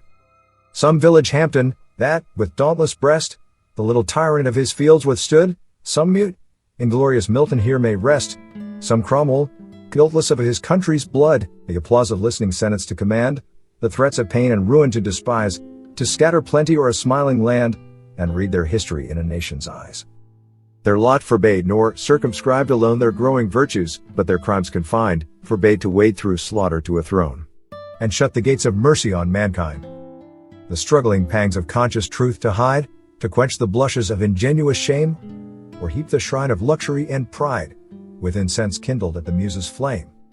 Far from the madding crowd's ignoble strife, their sober wishes never learned to stray, along the cool, sequestered vale of life. They kept the noiseless tenor of their way. Yet even these bones, from insult to protect, some frail memorial still erected nigh, with uncouth rhymes and shapeless sculpture decked, implores the passing tribute of a sigh. Their name, their years, spelt by the unlettered muse, the place of fame and elegy supply, and many a holy text around she strews, that teach the rustic moralist to die. For who, to dumb forgetfulness a prey, this pleasing, anxious being ere resigned, left the warm precincts of the cheerful day, nor cast one longing, lingering look behind? On some fond breast the parting soul relies, some pious drops the closing eye requires, e'en from the tomb the voice of nature cries, e'en in our ashes live their wonted fires. For thee who, mindful of the unhonored dead, dost in these lines their artless tale relate, if chance, by lonely contemplation led, some kindred spirit shall inquire thy fate. Haply some hoary-headed swain may say, oft have we seen him at the peep of dawn brushing, with hasty step and dews away, to meet the sun upon the upland lawn. There, at the foot of yonder nodding beech, that wreathes its old, fantastic roots so high, his listless length at noontide would he stretch, and pour upon the brook that babbles by. Hard by yon wood, now smiling as in scorn, muttering his wayward fancies, he would rove, now drooping woeful wan, like one forlorn, or crazed with care, or crossed in hopeless love. One morn, I missed him on the customed hill, along the heath, and near his favorite tree, another came, nor yet beside the rill, nor up the lawn, nor at the wood was he. The next, with dirges dew in sad array slow through the churchway path we saw him borne, approach and read, for thou canst read, the lay graved on the stone beneath yon aged thorn. The epitaph. Here rests his head upon the lap of earth, a youth, to fortune and to fame unknown, fair science frowned not on his humble birth, and melancholy marked him for her own. Large was his bounty and his soul sincere, heaven did a recompense as largely send. He gave to misery all he had, a tear he gained from heaven, tea was all he wished, a friend. No farther seek his merits to disclose, or draw his frailties from their dread abode, there they alike in trembling hope repose, the bosom of his Father, and his God. Don't forget to subscribe to our channel. Number 55. Much Madness is Divinest Sense. By Emily Dickinson. Much madness is divinest sense to a discerning eye, much sense, the starkest madness 'tis the majority in this, as all, prevail assent, and you are sane demur, you're straightway dangerous and handled with a chain. Number 54. A Red, Red Rose. By Robert Burns. Oh, my love is like a red, red rose that's newly sprung in June, oh, my love is like the melody that's sweetly played in tune. So fair art thou, my bonny lass, so deep in love am I will love thee still, my dear, till the seas gang dry. Till the seas gang dry, my dear, and the rocks melt why the sun, I will love thee still, my dear, while the sands of life shall run.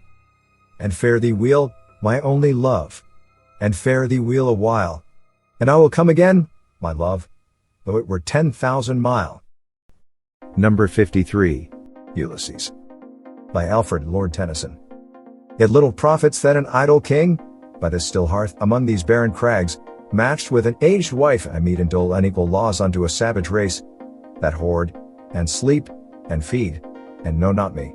I cannot rest from travel, I will drink life to the lees, all times I have enjoyed greatly, have suffered greatly, both with those that loved me, and alone, on shore, and when through scudding drifts the rainy Hyades vex the dim sea, I'm become a name, for always roaming with a hungry heart much have I seen and known.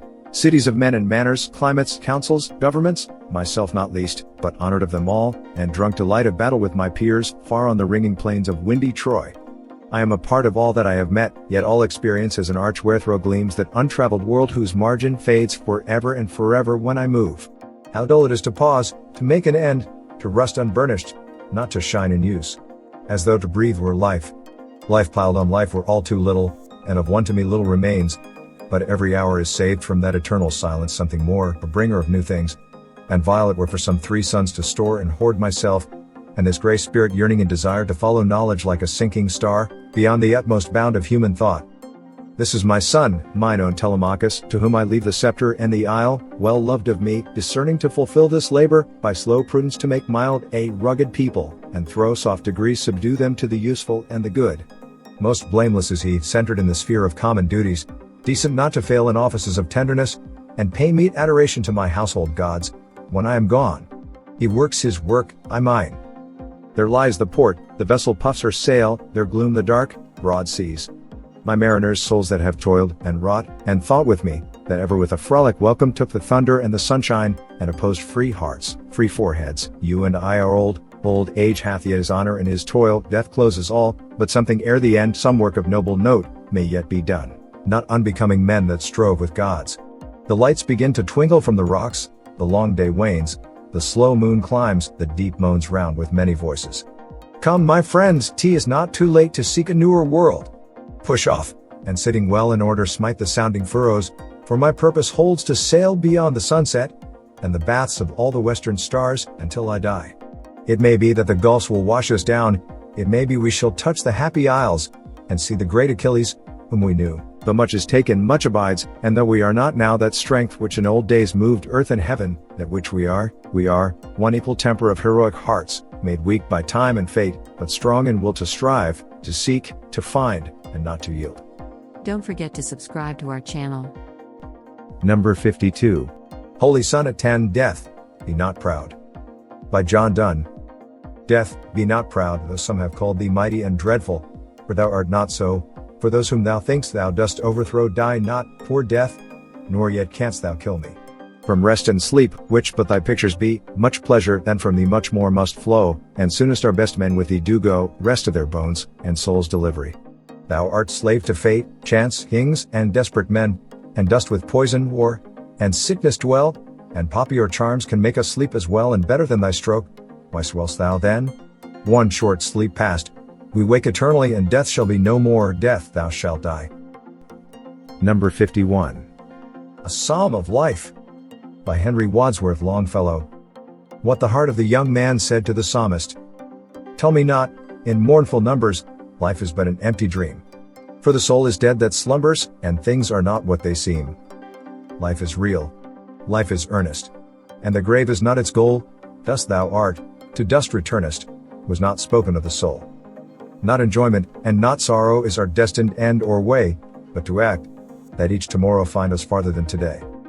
Art is long, and time is fleeting, and our hearts, though stout and brave, still, like muffled drums, are beating funeral marches to the grave.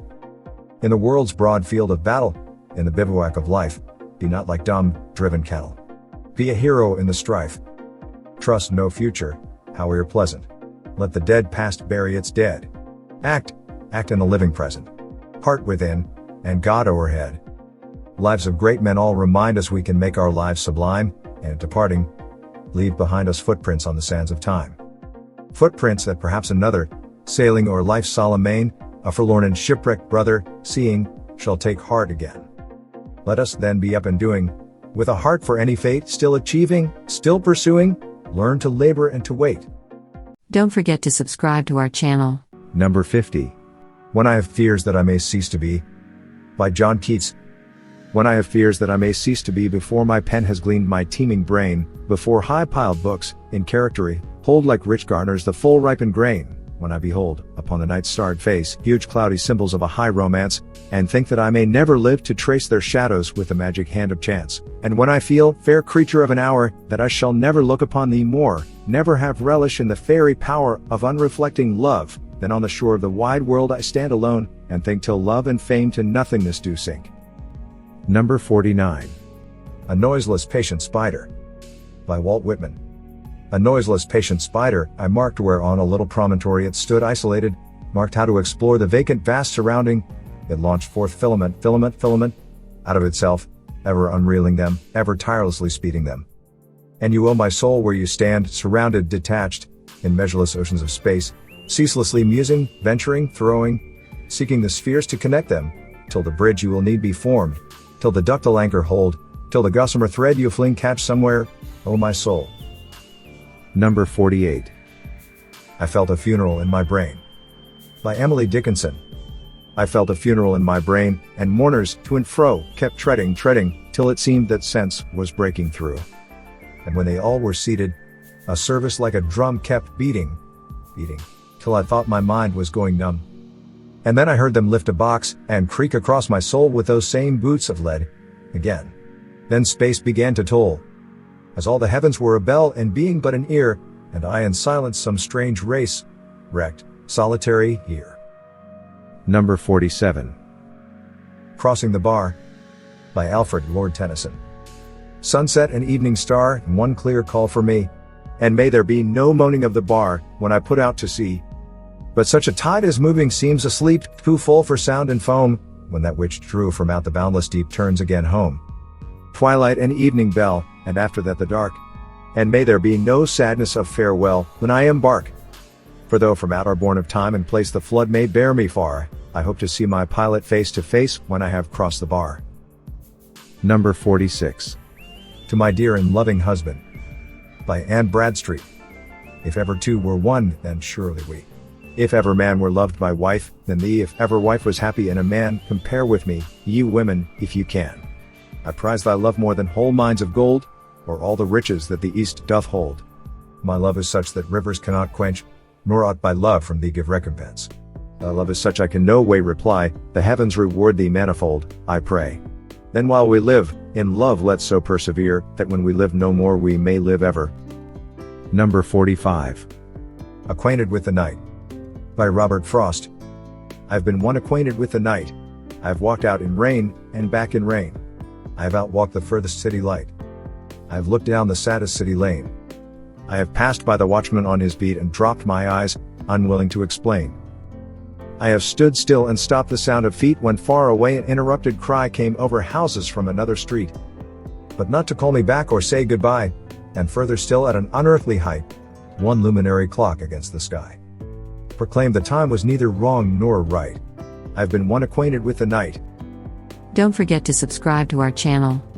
If you liked our selection and want to develop your intellectual skills, or just to relax, please subscribe to our channel. youtube.com/AI Readers. And follow us. To listen quality poems written by the most famous poets of English literature and read by the most advanced artificial intelligence software. Thank you. Number 44.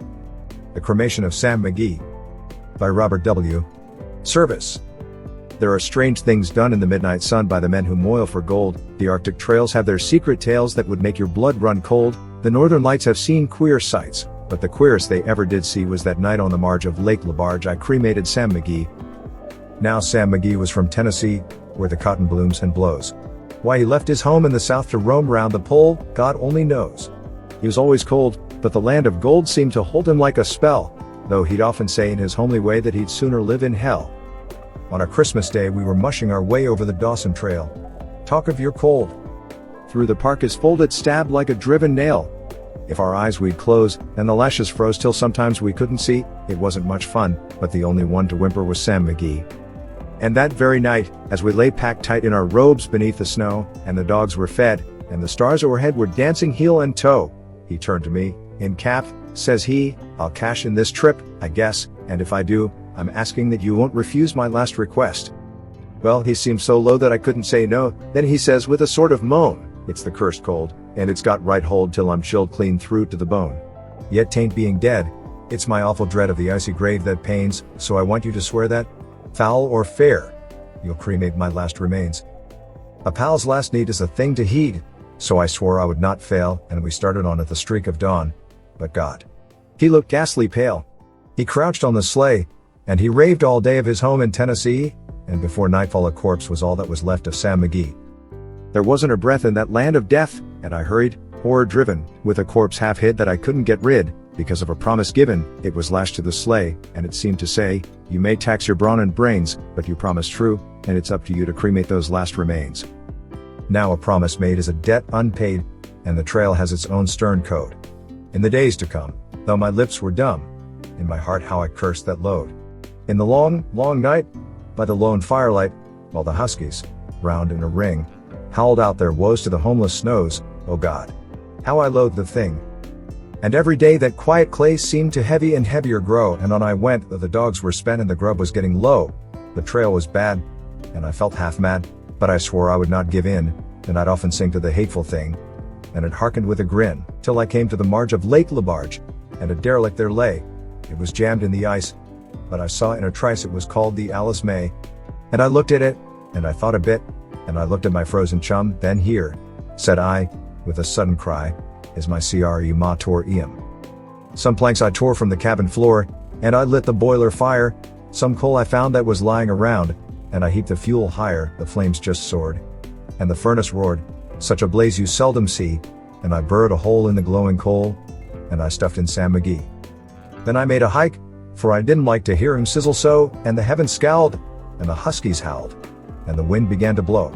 It was icy cold, but the hot sweat rolled down my cheeks, and I don't know why, and the greasy smoke in an inky cloak went streaking down the sky. I do not know how long in the snow I wrestled with grisly fear, but the stars came out and they danced about ere again I ventured near, I was sick with dread, but I bravely said, I'll just take a peep inside. I guess he's cooked, and it's time I looked, then the door I opened wide. And there sat Sam, looking cool and calm, in the heart of the furnace roar, and he wore a smile you could see a mile, and he said, please close that door. It's fine in here, but I greatly fear you'll let in the cold and storm. Since I left Plumtree, down in Tennessee, it's the first time I've been warm. There are strange things done in the midnight sun by the men who moil for gold. The Arctic trails have their secret tales that would make your blood run cold. The Northern Lights have seen queer sights, but the queerest they ever did see was that night on the marge of Lake Labarge I cremated Sam McGee. Don't forget to subscribe to our channel. Number 43. The Passionate Shepherd to His Love. By Christopher Marlowe. Come live with me and be my love, and we will all the pleasures prove, that valleys, groves, hills, and fields, woods, or steepy mountain yields. And we will sit upon the rocks, seeing the shepherds feed their flocks, by shallow rivers to whose falls melodious birds sing madrigals. And I will make thee beds of roses and 1,000 fragrant posies, a cap of flowers, and a kirtle embroidered all with leaves of myrtle. A gown made of the finest wool which from our pretty lambs we pull, fair lined slippers for the cold, with buckles of the purest gold. A belt of straw and ivy buds, with coral clasps and amber studs, and if these pleasures may thee move, come live with me, and be my love. The shepherd's swains shall dance and sing for thy delight each May morning. If these delights thy mind may move, then live with me, and be my love. Number 42. Ode to the West Wind. By Percy Bysshe Shelley. 1. O wild west wind, thou breath of autumn's being, thou, from whose unseen presence the leaves dead are driven, like ghosts from an enchanter fleeing. Yellow and black and pale and hectic red pestilence-stricken multitudes, O thou, who chariotest to their dark wintry bed. The winged seeds, where they lie cold and low, each like a corpse within its grave, until thine azure sister of the spring shall blow her clarion o'er the dreaming earth, and fill, driving sweet buds like flocks to feed in air, with living hues and odors plain and hill. Wild spirit, which art moving everywhere, destroyer and preserver, hear, O hear. 2. Thou on whose stream, mid the steep sky's commotion, loose clouds like earth's decaying leaves are shed, shook from the tangled boughs of heaven and ocean. Angels of rain and lightning, there are spread on the blue surface of thine airy surge, like the bright hair uplifted from the head of some fierce Maenad, even from the dim verge of the horizon to the zenith's height, the locks of the approaching storm. Thou dirge of the dying year, to which this closing night will be the dome of a vast sepulchre, vaulted with all thy congregated might. Of vapors, from whose solid atmosphere black rain, and fire, and hail will burst, O hear. 3. Thou who didst waken from his summer dreams the blue Mediterranean, where he lay, lulled by the coil of his crystalline streams, beside a pumice isle in Bai's Bay, and saw in sleep old palaces and towers quivering within the waves' intenser day, all overgrown with azure moss and flowers so sweet, the sense faints picturing them, thou for whose path the Atlantic's level powers cleave themselves into chasms, while far below the sea blooms and the oozy woods which wear the sapless foliage of the ocean, know thy voice, and suddenly grow gray with fear, and tremble and despoil themselves, O hear. 4. If I were a dead leaf thou mightest bear, if I were a swift cloud to fly with thee, a wave to pant beneath thy power, and share the impulse of thy strength only less free than thou, O uncontrollable. If even I were as in my boyhood, and could be. The impulse of thy strength only less free than thou, O uncontrollable. If even I were as in my boyhood, and could be. As thus with thee in prayer in my sore need. O lift me as a wave, a leaf, a cloud. I fall upon the thorns of life. I bleed. A heavy weight of hours has chained and bowed one too like thee, tameless, and swift, and proud. V. Make me thy lyre, even as the forest is. What if my leaves are falling like its own? The tumult of thy mighty harmonies will take from both a deep, autumnal tone, sweet though in sadness. Be thou, spirit fierce, my spirit. Be thou me, impetuous one, drive my dead thoughts over the universe like withered leaves to quicken a new birth. And, by the incantation of this verse, scatter, as from an unextinguished hearth ashes and sparks, my words among mankind. Be through my lips to unawakened earth the trumpet of a prophecy. O wind, if winter comes, can spring be far behind? Number 41. I heard a fly buzz when I died. By Emily Dickinson. I heard a fly buzz when I died. The stillness round my form was like the stillness in the air between the heaves of storm. The eyes beside had wrung them dry, and breaths were gathering sure for that last onset, when the king be witnessed in his power. I willed my keepsakes, signed away what portion of me I could make assignable, and then there interposed a fly. With blue, uncertain, stumbling buzz, between the light and me, and then the windows failed, and then I could not see to see. If you liked our selection, and want to develop your intellectual skills, or just to relax, please subscribe to our channel. youtube.com/AI Readers. And follow us. To listen quality poems written by the most famous poets of English literature and read by the most advanced artificial intelligence software. Thank you. Number 40. The Tiger. By William Blake. Tiger, tiger, burning bright, in the forest of the night, what immortal hand or eye could frame thy fearful symmetry? In what distant deeps or skies burnt the fire of thine eyes? On what wings dare he aspire?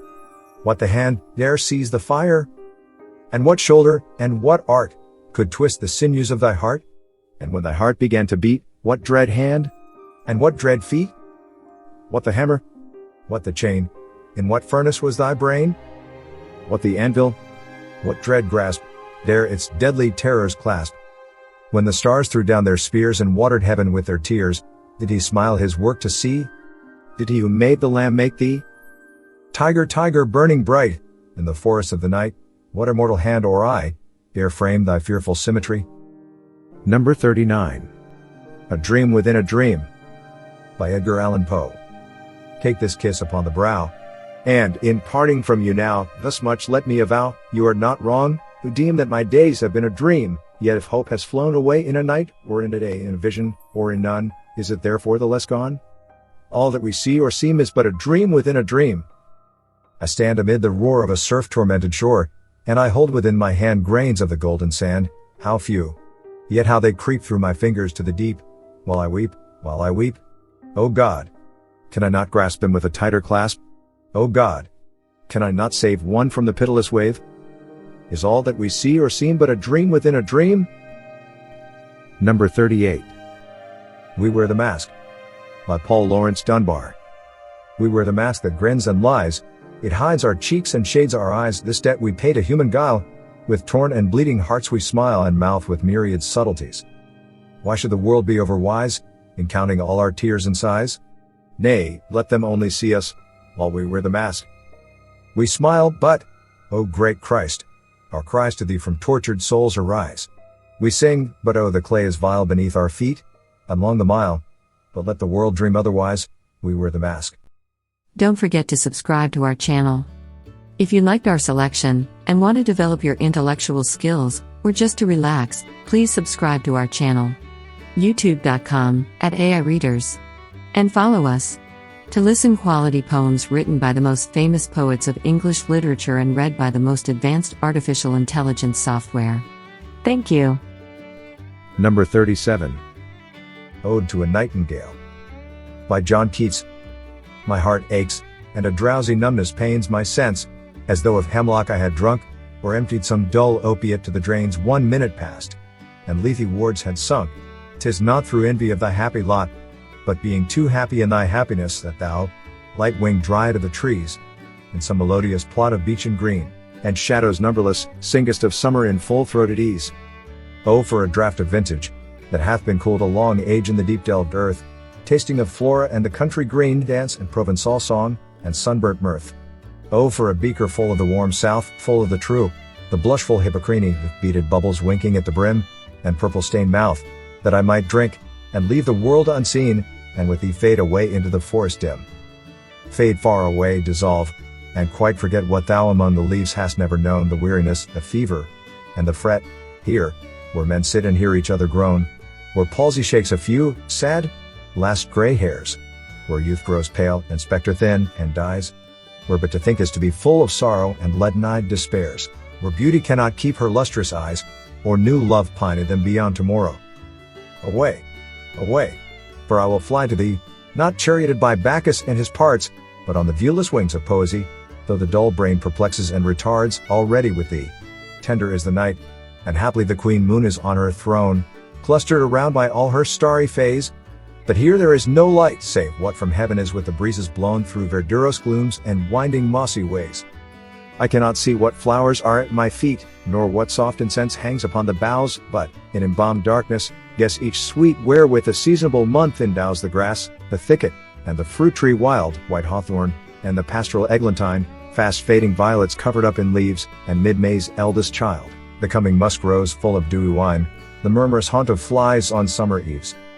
Darkling I listen, and, for many a time I have been half in love with easeful death, called him soft names in many amused rhyme, to take into the air my quiet breath, now more than ever seems it rich to die, to cease upon the midnight with no pain, while thou art pouring forth thy soul abroad in such an ecstasy. Still wouldst thou sing, and I have ears in vain, to thy high requiem become a sod. Thou wast not born for death, immortal bird. No hungry generations tread thee down. The voice I hear this passing night was heard in ancient days by emperor and clown. Perhaps the selfsame song that found a path through the sad heart of Ruth, when, sick for home, she stood in tears amid the alien corn. The same that ofttimes hath charmed magic casements opening on the foam of perilous seas, in fairy lands forlorn.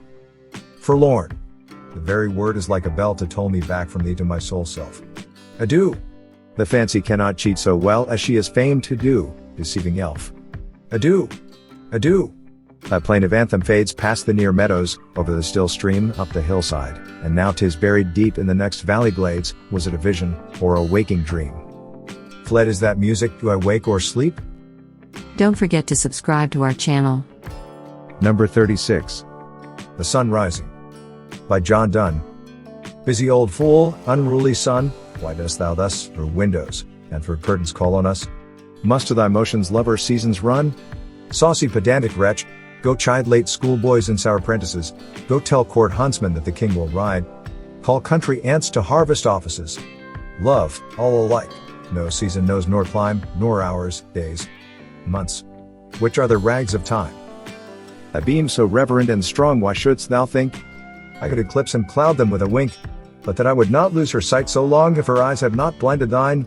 Look, and tomorrow late tell me whether both Indias of spice and mine be where thou left'st them, or lie here with me. Ask for those kings whom thou saw'st yesterday, and thou shalt hear, all here in one bed lay. She's all states, and all princes, aye, nothing else is. Princes do but play us, compared to this, all honors mimic, all wealth alchemy. Thou, son, art half as happy as we, in that the world's contracted thus. Thine age asks ease, and since thy duties be to warm the world, that's done in warming us. Shine here to us, and thou art everywhere. This bed thy center is, these walls thy sphere. Number 35. Mending Wall. By Robert Frost. Something there is that doesn't love a wall, that sends the frozen ground swell under it, and spills the upper boulders in the sun, and makes gaps even two can pass abreast. The work of hunters is another thing. I have come after them and made repair where they have left not one stone on a stone, but they would have the rabbit out of hiding, to please the yelping dogs. The gaps I mean, no one has seen them made or heard them made, but at spring mending time we find them there. I let my neighbor know beyond the hill, and on a day we meet to walk the line and set the wall between us once again. We keep the wall between us as we go, to each the boulders that have fallen to each, and some are loaves and some so nearly balls we have to use a spell to make them balance. Stay where you are until our backs are turned.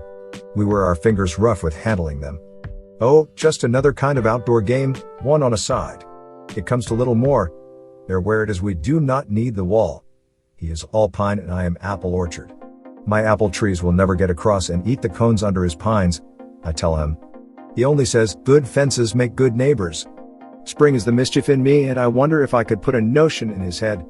Why do they make good neighbors? Isn't it where there are cows? But here there are no cows.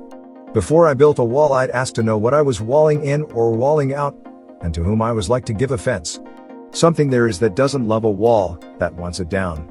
I could say elves to him, but it's not elves exactly, and I'd rather he said it for himself. I see him there bringing a stone grasped firmly by the top in each hand, like an old stone savage armed.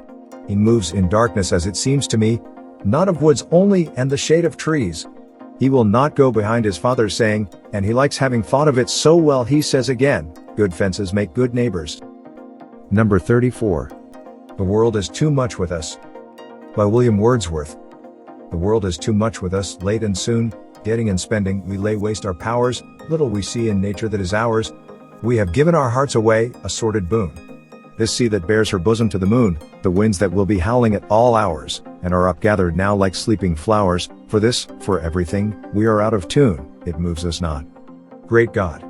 Rather be a pagan suckled in a creed outworn, so might I, standing on this pleasantly, have glimpses that would make me less forlorn, have sight of Proteus rising from the sea, or hear old Triton blow his wreathed horn. Don't forget to subscribe to our channel. Number 33. The New Colossus. By Emma Lazarus.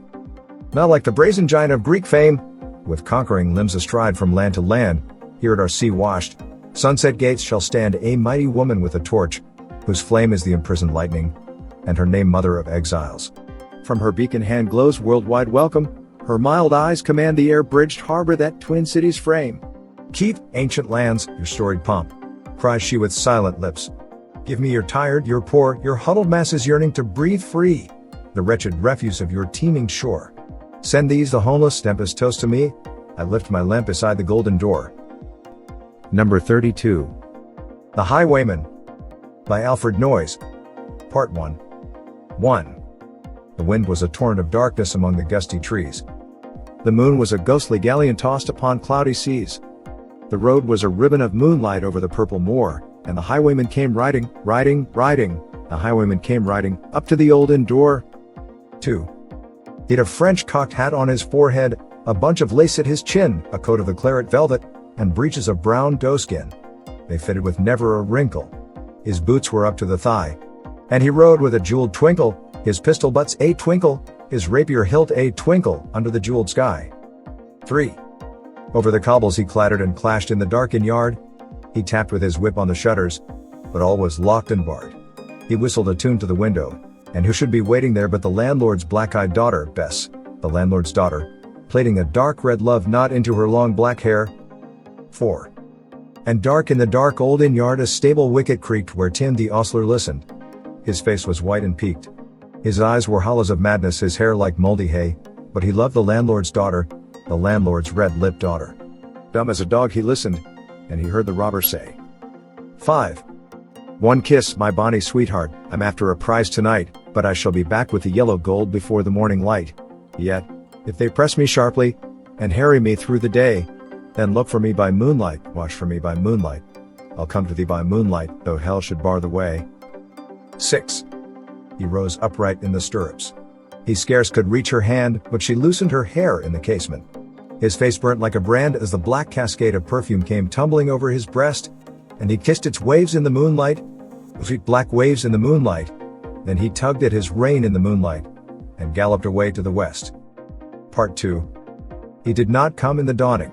He did not come at noon, and out of the tawny sunset, before the rise of the moon, when the road was a gypsy's ribbon, looping the purple moor, a redcoat troop came marching, King George's men came marching, up to the old inn door.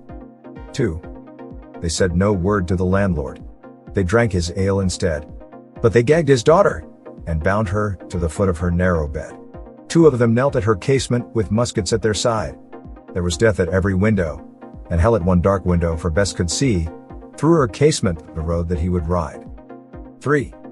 They had tied her up to attention, with many a sniggering jest. They had bound a musket beside her, with the muzzle beneath her breast. Now, keep good watch. And they kissed her, she heard the doomed man say, look for me by moonlight, watch for me by moonlight, I'll come to thee by moonlight, though hell should bar the way. 4. She twisted her hands behind her, but all the knots held good.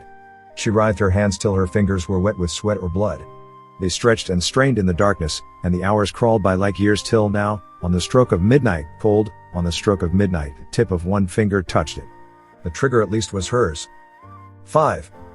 The tip of one finger touched it. She strove no more for the rest.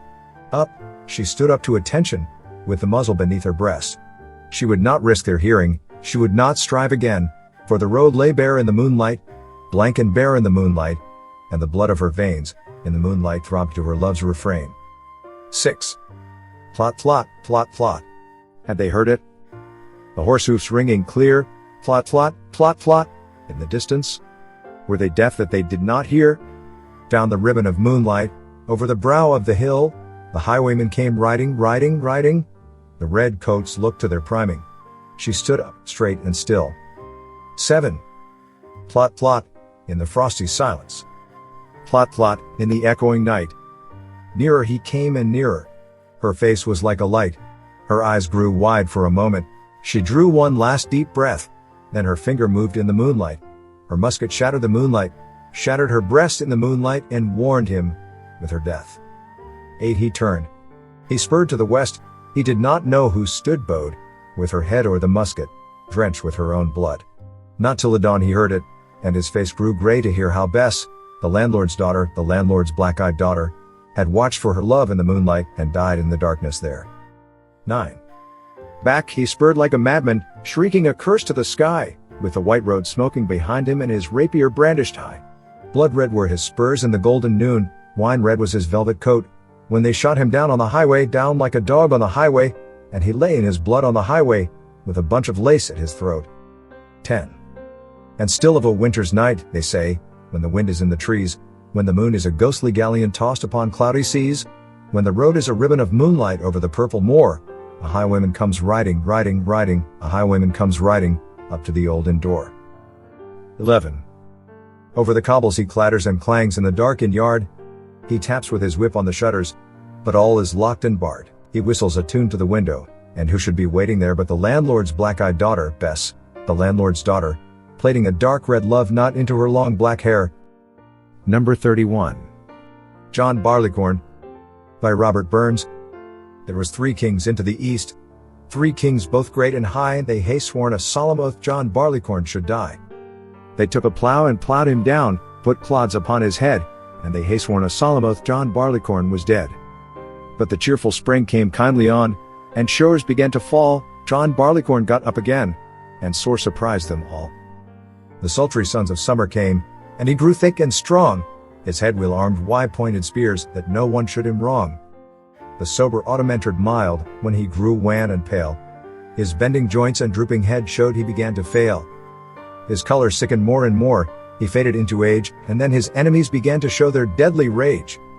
They've tied a weapon, long and sharp, and cut him by the knee, then tied him fast upon a cart, like a rogue for forgery. They laid him down upon his back, and cudgeled him full sore. They hung him up before the storm, and turned him o'er and o'er. They filled up a darksome pit with water to the brim. They heaved in John Barleycorn, there let him sink or swim. They laid him out upon the floor, to work him farther woe, and still, as signs of life appeared, they tossed him to and fro. They wasted, o'er a scorching flame, the marrow of his bones, but a miller used him worst of all, for he crushed him between 2 stones. And they hatine his very heart's blood, and drank it round and round, and still the more and more they drank, their joy did more abound. John Barleycorn was a hero bold, of noble enterprise, for if you do but taste his blood, 'twill make your courage rise. 'Twill make a man forget his woe, 'twill heighten all his joy, 'twill make the widow's heart to sing, though the tear were in her eye. Then let us toast John Barleycorn, each man a glass in hand, and may his great posterity ne'er fail in old Scotland. Don't forget to subscribe to our channel. Number 30. The Lady of Shalott, 1833 version by Alfred, Lord Tennyson. Part 1.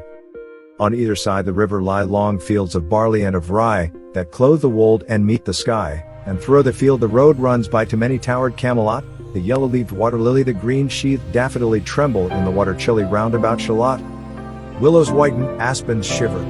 The sunbeam showers break and quiver in the stream that runneth ever by the island, in the river flowing down to Camelot. 4 grey walls, and 4 grey towers overlook a space of flowers, and the silent isle embowers the Lady of Shalott. Underneath the bearded barley, the reaper, reaping late and early, hears her ever chanting cheerly, like an angel, singing clearly, o'er the stream of Camelot. Piling the sheaves and furrows airy, beneath the moon, the reaper weary listening whispers, "'Tis the fairy, Lady of Shalott." The little isle is all inrailed with a rose fence, and overtrailed with roses. By the marge unhailed the shallop flitteth silken sailed, simming down to Camelot. A pearl garland winds her head, she leaneth on a velvet bed, full royally apparelled, the Lady of Shalott. Part 2. No time hath she to sport and play, a charmed web she weaves alway. A curse is on her, if she stay her weaving, either night or day, to look down to Camelot. She knows not what the curse may be, therefore she weaveth steadily, therefore no other care hath she, the Lady of Shalott. She lives with little joy or fear. Over the water, running near, the sheep bell tinkles in her ear. Before her hangs a mirror clear, reflecting towered Camelot. And as the mazy web she whirls, she sees the surly village churls and the red cloaks of market girls pass onward from Shalott. Sometimes a troop of damsels glad, an abbot on an ambling pad, sometimes a curly shepherd lad, or long-haired page in crimson clad, goes by to towered Camelot. And sometimes through the mirror blue the knights come riding two and two, she hath no loyal knight and true, the Lady of Shalott. But in her web she still delights to weave the mirror's magic sights, for often through the silent nights a funeral, with plumes and lights and music came from Camelot, or when the moon was overhead came two young lovers lately wed. I am half sick of shadows, said the Lady of Shalott. Part 3. A bow shot from her bower eaves, he rode between the barley sheaves, the sun came dazzling through the leaves, and flammed upon the brazen greaves of bold Sir Lancelot. A red cross knight forever kneeled to a lady in his shield, that sparkled on the yellow field, beside remote Shalott. The gemmy bridle glittered free, like to some branch of stars we see hung in the golden galaxy. The bridle bells rang merrily as he rode down from Camelot, and from his blazoned baldric slung a mighty silver bugle hung, and as he rode his armor rung, beside remote Shalott. All in the blue unclouded weather thick jeweled shone the saddle leather, the helmet and the helmet feather burned like one burning flame together, as he rode down from Camelot. As often through the purple night, below the starry clusters bright, some bearded meteor trailing light, moves over green Shalott. His broad clear brow in sunlight glowed, on burnished hooves his warhorse trode, from underneath his helmet flowed his coal-black curls as he rode down from Camelot. From the bank and from the river he flashed into the crystal mirror, Tira-lira, tira-lira, sang Sir Lancelot. She left the web, she left the loom, she made 3 paces through the room, she saw the water flower bloom, she saw the helmet and the plume, she looked down to Camelot. Out flew the web and floated wide, the mirror cracked from side to side, the curse has come upon me, cried the Lady of Shalott. Part 4. In the stormy east wind straining, the pale yellow woods were waning, the broad stream in his banks complaining, heavily the low sky raining over towered Camelot. Outside the isle a shallow boat beneath a willow lay afloat. Below the carven stern she wrote, the Lady of Shalott. A cloud-white crown of pearl she died, all raimented in snowy white that loosely flew, her zone in sight clasped with one blinding diamond bright, her white eyes fixed on Camelot. Though the squally east wind keenly blew, with folded arms serenely by the water stood the queenly Lady of Shalott. With a steady stony glance like some bold seer in a trance, beholding all his own mischance, mute, with a glassy countenance, she looked down to Camelot. It was the closing of the day, she loosed the chain and down she lay, the broad stream bore her far away, the Lady of Shalott. As went to sailors while they roam by creeks and outfalls far from home, rising and dropping with the foam, from dying swans wild warblings come blown shoreward, so to Camelot still as the boat head wound along the willowy hills and fields among, they heard her chanting her death song, the Lady of Shalott. A long-drawn carol, mournful, holy, she chanted loudly, chanted lowly, till her eyes were dark and holy, and her smooth face sharpened slowly, turned to towered Camelot, for ere she reached upon the tide the first house by the waterside, singing in her song she died, the Lady of Shalott. Under tower and balcony, by garden wall and gallery, a pale, pale corpse she floated by, dead cold. Between the houses high, dead in towered Camelot. Knight and burgher, lord and dame, to the planked wharfage came, below the stern they read her name, the Lady of Shalott. They crossed themselves, their stars they blessed, knight, minstrel, abbot, squire, and guest. There lay a parchment on her breast, that puzzled more than all the rest, the well-fed wits of Camelot. The web was woven curiously, the charm is broken utterly, draw near and fear not, this is I, the Lady of Shalott. If you liked our selection, and want to develop your intellectual skills, or just to relax, please subscribe to our channel. youtube.com/AIReaders. And follow us. To listen quality poems written by the most famous poets of English literature and read by the most advanced artificial intelligence software. Thank you. Number 29. Fire and Ice. By Robert Frost. Some say the world will end in fire, some say in ice. From what I've tasted of desire I hold with those who favor fire. But if it had to perish twice, I think I know enough of hate to say that for destruction ice is also great and would suffice. Number 28. Ode on a Grecian Urn. By John Keats. thou still unravished bride of quietness, thou foster child of silence and slow time, sylvan historian, who canst thus express a flowery tale more sweetly than our rhyme, what leaf-fringed legend haunts about thy shape of deities or mortals, or of both, in Tempe or the dales of Arcady? What men or gods are these? What maidens loath? What pursuit? What struggle to escape? What pipes and timbrels? What wild ecstasy? Heard melodies are sweet, but those unheard are sweeter, therefore, ye soft pipes, play on, not to the sensual ear, but, more endeared, pipe to the spirit ditties of no tone. Fair youth, beneath the trees, thou canst not leave thy song, nor ever can those trees be bare, bold lover, never canst thou kiss, though winning near the goal yet. Do not grieve, he cannot fade, though thou hast not thy bliss, forever wilt thou love, and she be fair. Ah, happy, happy boughs, that cannot shed your leaves, nor ever bid the spring adieu, and, happy melodist, unwearied, forever piping songs forever new, more happy love. More happy, happy love. Forever warm and still to be enjoyed, forever panting, and forever young, all breathing human passion far above, that leaves a heart high sorrowful and cloyed, a burning forehead, and a parching tongue. Who are these coming to the sacrifice? To what green altar, O mysterious priest, lett'st thou that heifer lowing at the skies, and all her silken flanks with garlands dressed? What little town by river or seashore, or mountain built with peaceful citadel, is emptied of this folk, this pious morn? And, little town, thy streets forevermore will silent be, and not a soul to tell why thou art desolate, can e'er return. O Attic shape, fair attitude, with breed of marble men and maidens overwrought, with forest branches and the trodden weed, thou silent form, dost tease us out of thought as doth eternity, cold pastoral. When old age shall this generation waste, thou shalt remain, in midst of other woe than ours, a friend to man, to whom thou say'st treat beauty as truth, truth beauty, that is all ye know on earth and all ye need to know. Don't forget to subscribe to our channel. Number 27. Thanatopsis. By William Cullen Bryant.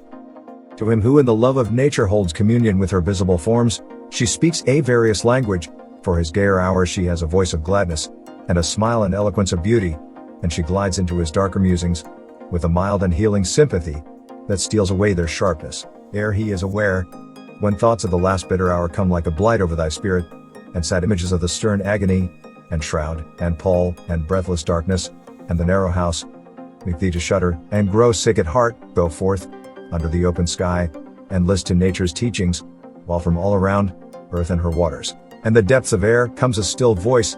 Yet a few days, and thee the all-beholding sun shall see no more in all his course, nor yet in the cold ground, where thy pale form was laid, with many tears, nor in the embrace of ocean, shall exist thy image.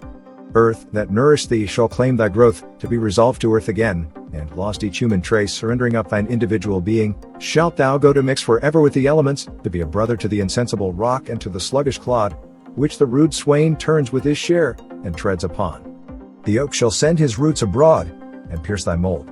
Yet not to thine eternal resting place shalt thou retire alone, nor couldst thou wish couch more magnificent.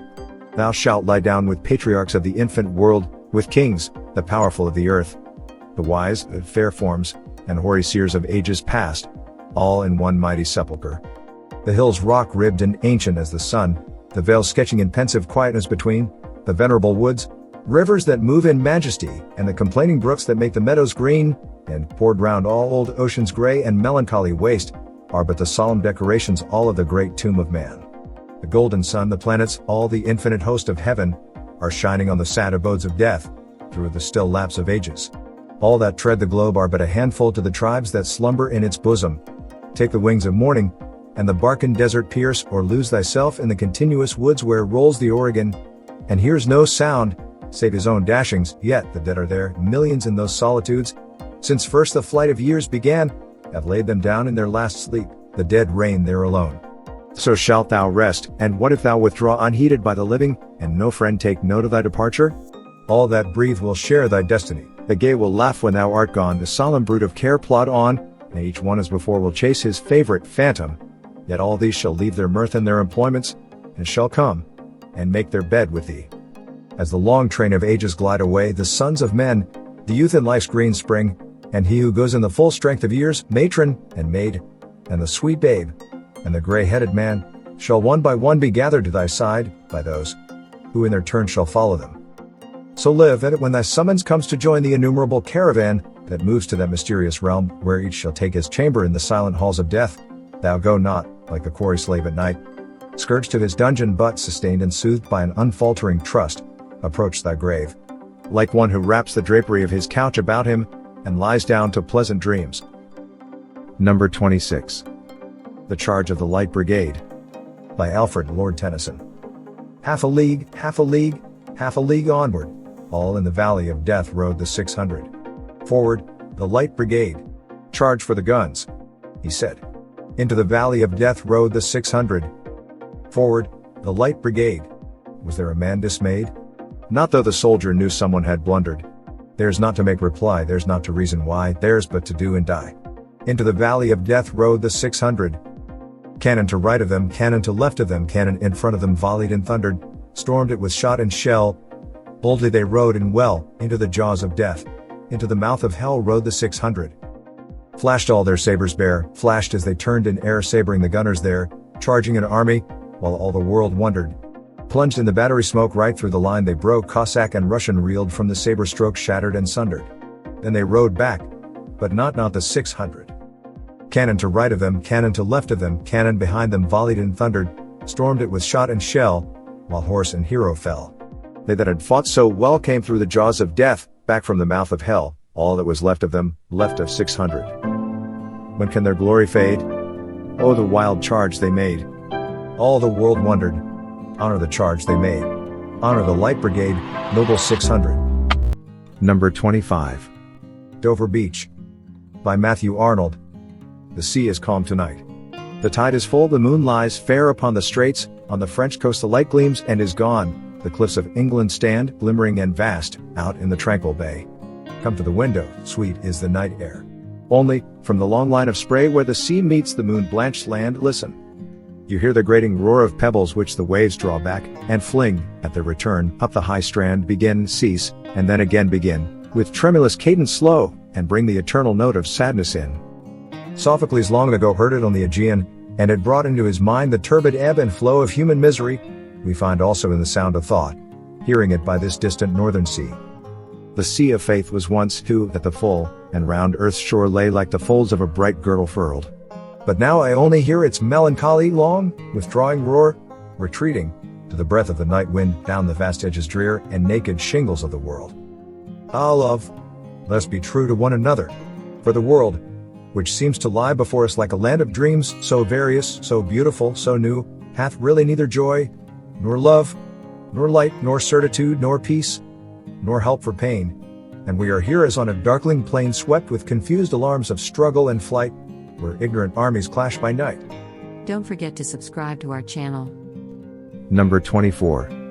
She Walks in Beauty, by George Gordon, Lord Byron. She walks in beauty, like the night of cloudless climes and starry skies, and all that's best of dark and bright meet in her aspect and her eyes, thus mellow to that tender light which heaven to gaudy day denies. One shade the more, one ray the less, had half impaired the nameless grace which waves in every raven tress, or softly lightens o'er her face, where thoughts serenely sweet express, how pure, how dear their dwelling place. And on that cheek, and o'er that brow, so soft, so calm, yet eloquent, the smiles that win, the tints that glow, but tell of days in goodness spent, a mind at peace with all below, a heart whose love is innocent. Number 23. Sonnet 43, How Do I Love Thee? By Elizabeth Barrett Browning. How do I love thee? Let me count the ways. I love thee to the depth and breadth and height my soul can reach, when feeling out of sight for the ends of being and ideal grace. I love thee to the level of every day's most quiet need, by sun and candlelight. I love thee freely, as men strive for right. I love thee purely, as they turn from praise. I love thee with the passion put to use in my old griefs, and with my childhood's faith. I love thee with a love I seem to lose with my lost saints. I love thee with the breath, smiles, tears of all my life, and if God choose, I shall but love thee better after death. Number 22. Old Ironsides, by Oliver Wendell Holmes, Sr. Tear her tattered ensign down. Long has it waved on high, and many an eye has danced to see that banner in the sky. Beneath it rung the battle shout, and burst the cannon's roar. The meteor of the ocean air shall sweep the clouds no more. Her deck, once red with hero's blood where knelt the vanquished foe when winds were hurrying o'er the flood and waves were white below. No more shall feel the victor's tread, or know the conquered knee. The harpies of the shore shall pluck the eagle of the sea. Oh, better that her shattered hulk should sink beneath the wave, her thunders shook the mighty deep, and there should be her grave. Nail to the mast her holy flag, set every threadbare sail, and give her to the god of storms, the lightning and the gale. Don't forget to subscribe to our channel. Number 21. Endymion, excerpt by John Keats. Book 1. A thing of beauty is a joy forever, its loveliness increases, will never pass into nothingness, but still will keep a bower quiet for us, and a sleep full of sweet dreams, and health, and quiet breathing. Therefore in every morrow are we wreathing a flowery band to bind us to the earth, spite of despondence, of the inhuman dearth of noble natures, of the gloomy days, of all the unhealthy and or darkened ways made for our searching, yes, in spite of all some shape of beauty moves away the pall from our dark spirits. Such the sun, the moon, trees old and young, trotting a shady boon for simple sheep, and such are daffodils with the green world they live in, and clear rills that for themselves a cooling covert make 'gainst the hot season. The mid-forest brake, rich with a sprinkling of fair musk rose blooms, and such too is the grandeur of the dooms we have imagined for the mighty dead. All lovely tales that we have heard or read, an endless fountain of immortal drink, pouring unto us from the heavens' brink.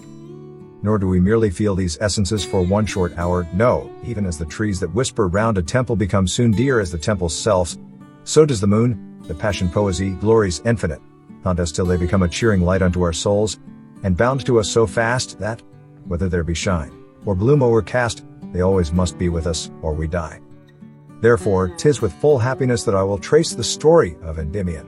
The very music of the name has gone into my being, and each pleasant scene is growing fresh before me as the green of our own valleys, so I will begin now while I cannot hear the city's din, now while the early budders are just new, and run in mazes of the youngest hue about old forests, while the willow trails its delicate amber, and the dairy pails bring home increase of milk.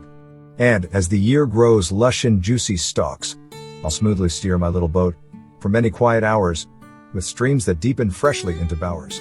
Many and many a verse I hope to write, before the daisies, vermeil rimmed and white, hide in deep herbage, and ere yet the bees hum about globes of clover and sweet peas, I must be near the middle of my story. Oh, may no wintry season bare and hoary see it half finished, but let autumn bold, with universal tinge of sober gold, be all about me when I make an end. And now, at once adventuresome, I send my herald thought into a wilderness, there let its trumpet blow, and quickly dress my uncertain path with green, that I may speed easily onward, thorough flowers and weed. If you liked our selection, and want to develop your intellectual skills, or just to relax, please subscribe to our channel, youtube.com/AI-readers, and follow us to listen quality poems written by the most famous poets of English literature and read by the most advanced artificial intelligence software. Thank you. Number 20. Hope is the Thing with Feathers. By Emily Dickinson. Hope is the thing with feathers that perches in the soul, and sings the tune without the words, and never stops at all. And sweetest in the gale is heard, and sore must be the storm that could abash the little bird that kept so many warm. I've heard it in the chillest land, and on the strangest sea, yet never, in extremity, it asked a crumb of me. Number 19. In Flanders Fields. By Lieutenant Colonel John McCrae. Poem backstory. Composed on May 3, 1915. Lieutenant Colonel John McCrae was a Canadian physician who served in the South African War as an artilleryman. He was on his way to Canada when the war began in 1914, and immediately upon landing he entered the Valcartier training camp and was commissioned a captain. Later he joined the McGill Hospital Corps and went with it to France, where he rose to the rank of lieutenant colonel, and died in service, January 28, 1918. His poem In Flanders Fields was written on the Flanders front in the spring of 1915. Its inspiration is thus explained by Sergeant Charles E. Bissett, of the 19th Battalion, 1st Brigade Canadian Infantry.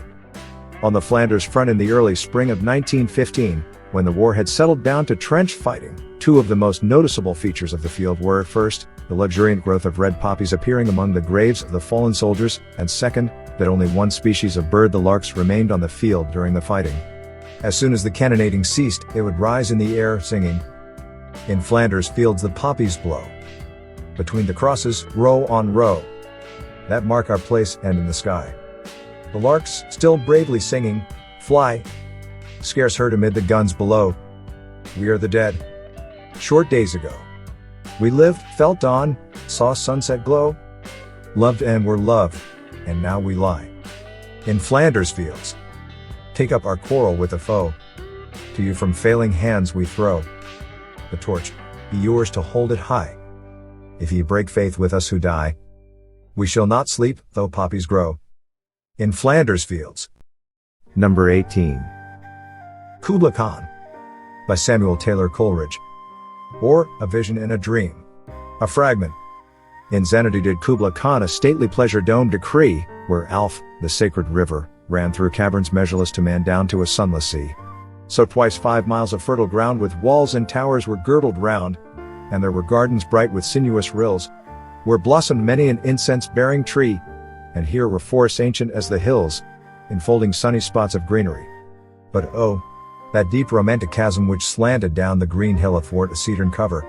A savage place, as holy and enchanted as ere beneath a waning moon was haunted by woman wailing for her demon lover.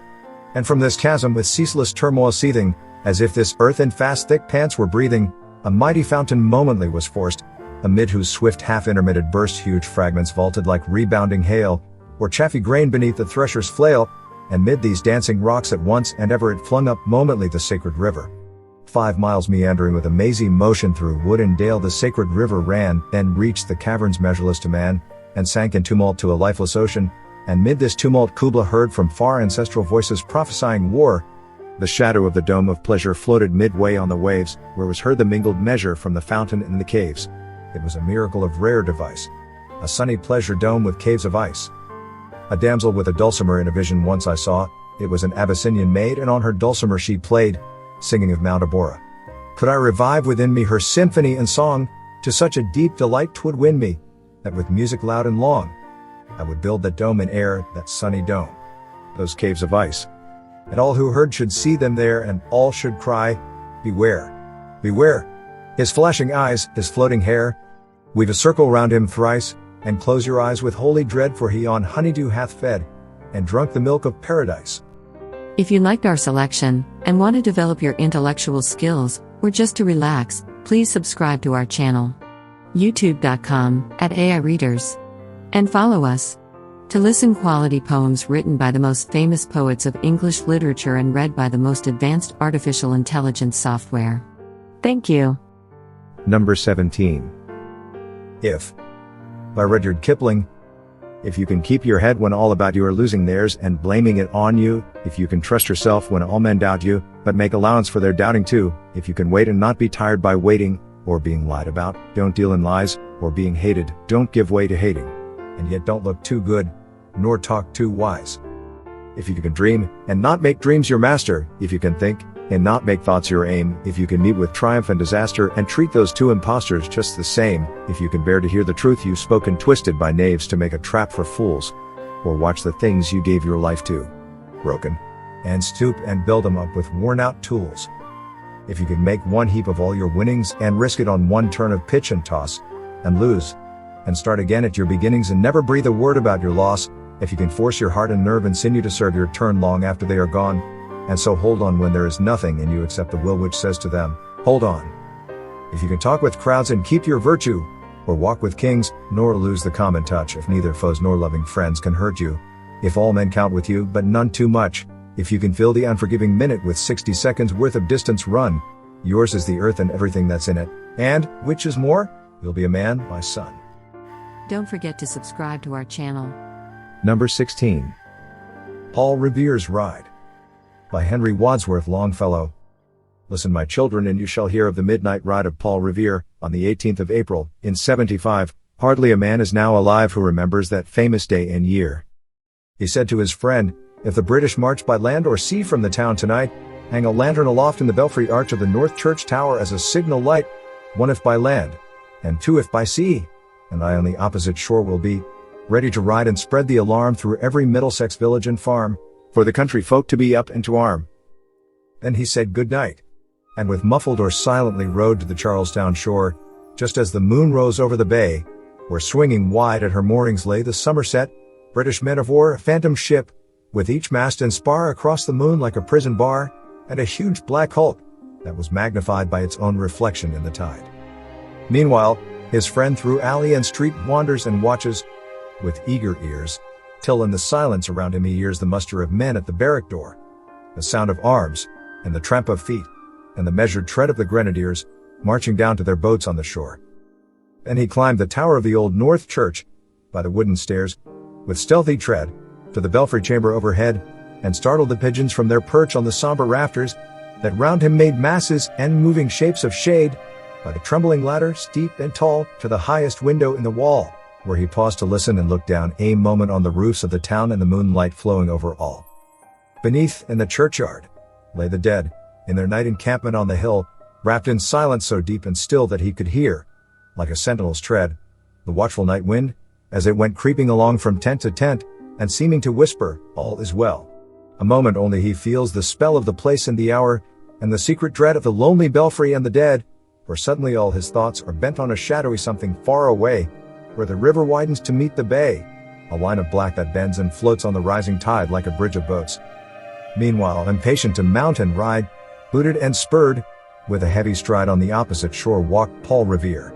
Now he patted his horse's side, now he gazed at the landscape far and near, then, impetuous, stamped the earth, and turned and tightened his saddle girth. But mostly he watched with eager search the belfry tower of the old North Church, as it rose above the graves on the hill, lonely and spectral and somber and still. And lo, as he looks, on the belfry's height a glimmer, and then a gleam of light. He springs to the saddle, the bridle he turns, but lingers and gazes, till full on his sight a second lamp in the belfry burns. A hurry of hoofs in a village street, a shape in the moonlight, a bulk in the dark, and beneath, from the pebbles in passing, a spark struck out by a steed flying fearless and fleet. That was all. And yet, through the gloom and the light, the fate of a nation was riding that night, and the spark struck out by that steed, in his flight kindled the land into flame with its heat. He has left the village and mounted the steep, and beneath him, tranquil and broad and deep, is the mystic, meeting the ocean tides, and under the alders that skirt its edge, now soft on the sand, now loud on the ledge, is heard the tramp of his steed as he rides. It was 12 by the village clock when he crossed the bridge into Medford town. He heard the crowing of the cock, and the barking of the farmer's dog, and felt the damp of the river fog, that rises after the sun goes down. It was 1 by the village clock, when he galloped into Lexington. He saw the gilded weathercock swim in the moonlight as he passed, and the meeting-house windows, black and bare, gaze at him with a spectral glare, as if they already stood aghast at the bloody work they would look upon. It was 2 by the village clock, when he came to the bridge in Concord town. He heard the bleating of the flock, and the twitter of birds among the trees, and felt the breath of the morning breeze blowing over the meadow brown. And one was safe and asleep in his bed who at the bridge would be first to fall, who that day would be lying dead pierced by a British musket ball. You know the rest. In the books you have read how the British regulars fired and fled, how the farmers gave them ball for ball, from behind each fence and farmyard wall, chasing the redcoats down the lane, and crossing the fields to emerge again under the trees at the turn of the road, and only pausing to fire and load. So through the night rode Paul Revere, and so through the night went his cry of alarm to every Middlesex village and farm, a cry of defiance, and not of fear, a voice in the darkness, a knock at the door, and a word that shall echo for evermore. For, born on the night wind of the past, through all our history, to the last, in the hour of darkness and peril and need, the people will waken and listen to hear the hurrying hoofbeats of that steed, and the midnight message of Paul Revere. Don't forget to subscribe to our channel. Number 15. The Rime of the Ancient Mariner, by Samuel Taylor Coleridge. Part 1. Is an ancient mariner, and he stoppeth one of 3. By thy long grey beard and glittering eye, now wherefore stopp'st thou me? The bridegroom's doors are opened wide, and I am next of kin. The guests are met, the feast is set, mayst hear the merry din. He holds him with his skinny hand, there was a ship, quoth he, hold off, unhand me, greybeard loon. Eftsoons his hand dropped he. He holds him with his glittering eye, the wedding guest stood still, and listens like a 3 years child, the mariner hath his will. The wedding guest sat on a stone, he cannot choose but hear, and thus spake on that ancient man, the bright-eyed mariner. The ship was cheered, the harbor cleared, merrily did we drop below the kirk, below the hill, below the lighthouse top. The sun came up upon the left, out of the sea came he, and he shone bright, and on the right went down into the sea. Higher and higher every day, till over the mast at noon the wedding guest here beat his breast, for he heard the loud bassoon. The bride hath paced into the hall, red as a rose is she, nodding their heads before her goes the merry minstrelsy.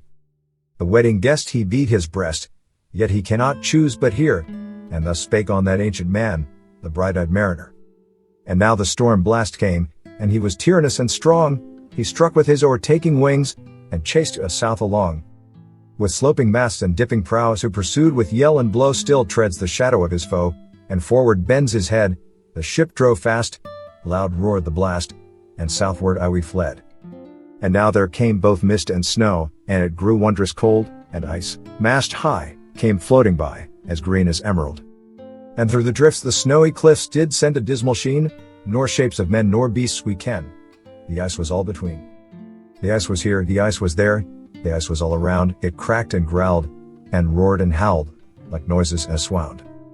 At length did cross an albatross, thorough the fog it came, as if it had been a Christian soul, we hailed it in God's name.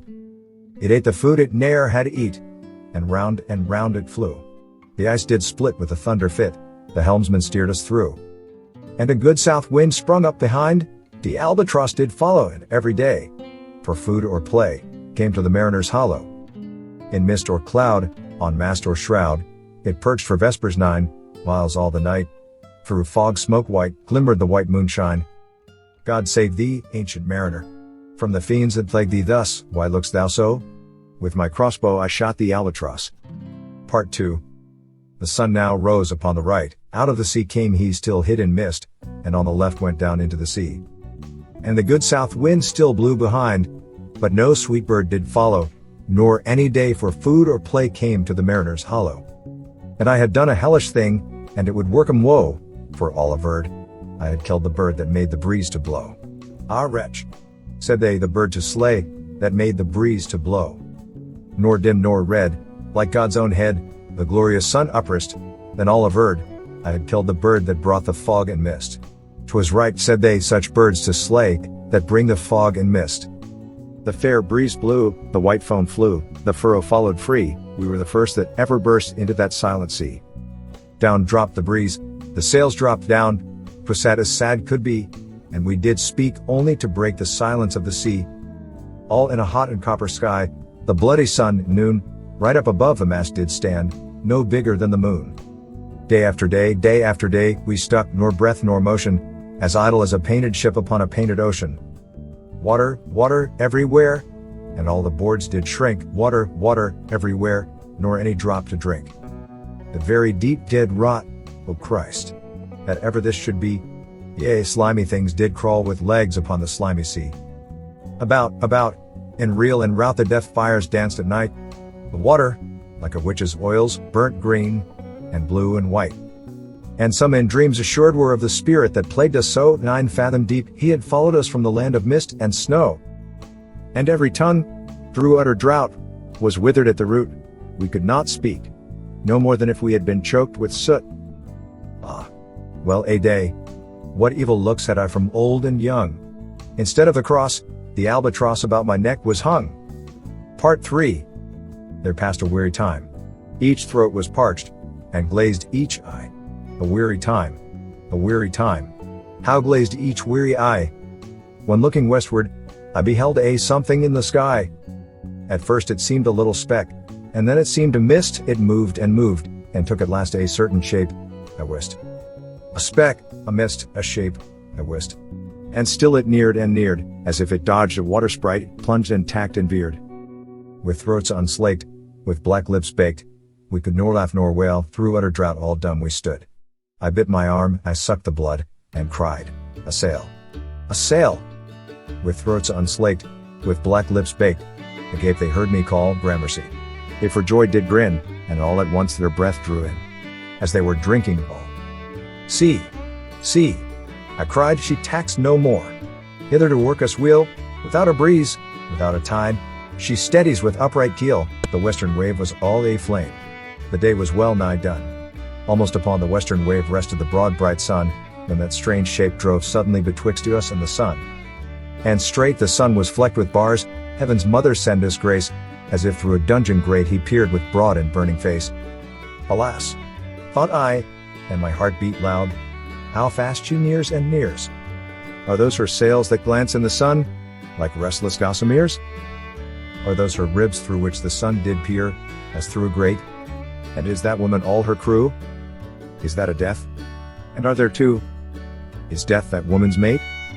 Her lips were red, her looks were free, her locks were yellow as gold, her skin was as white as leprosy, the nightmare life and death was she who fixed man's blood with cold. The naked Hulk alongside came, and the twain were casting dice. The game is done. I've won, quoth she, and whistles thrice. The sun's rim dips, the stars rush out, at one stride comes the dark, with far-heard whisper, or the sea, off shot the spectre bark. We listened and looked sideways up. Fear at my heart, as at a cup, my lifeblood seemed to sip.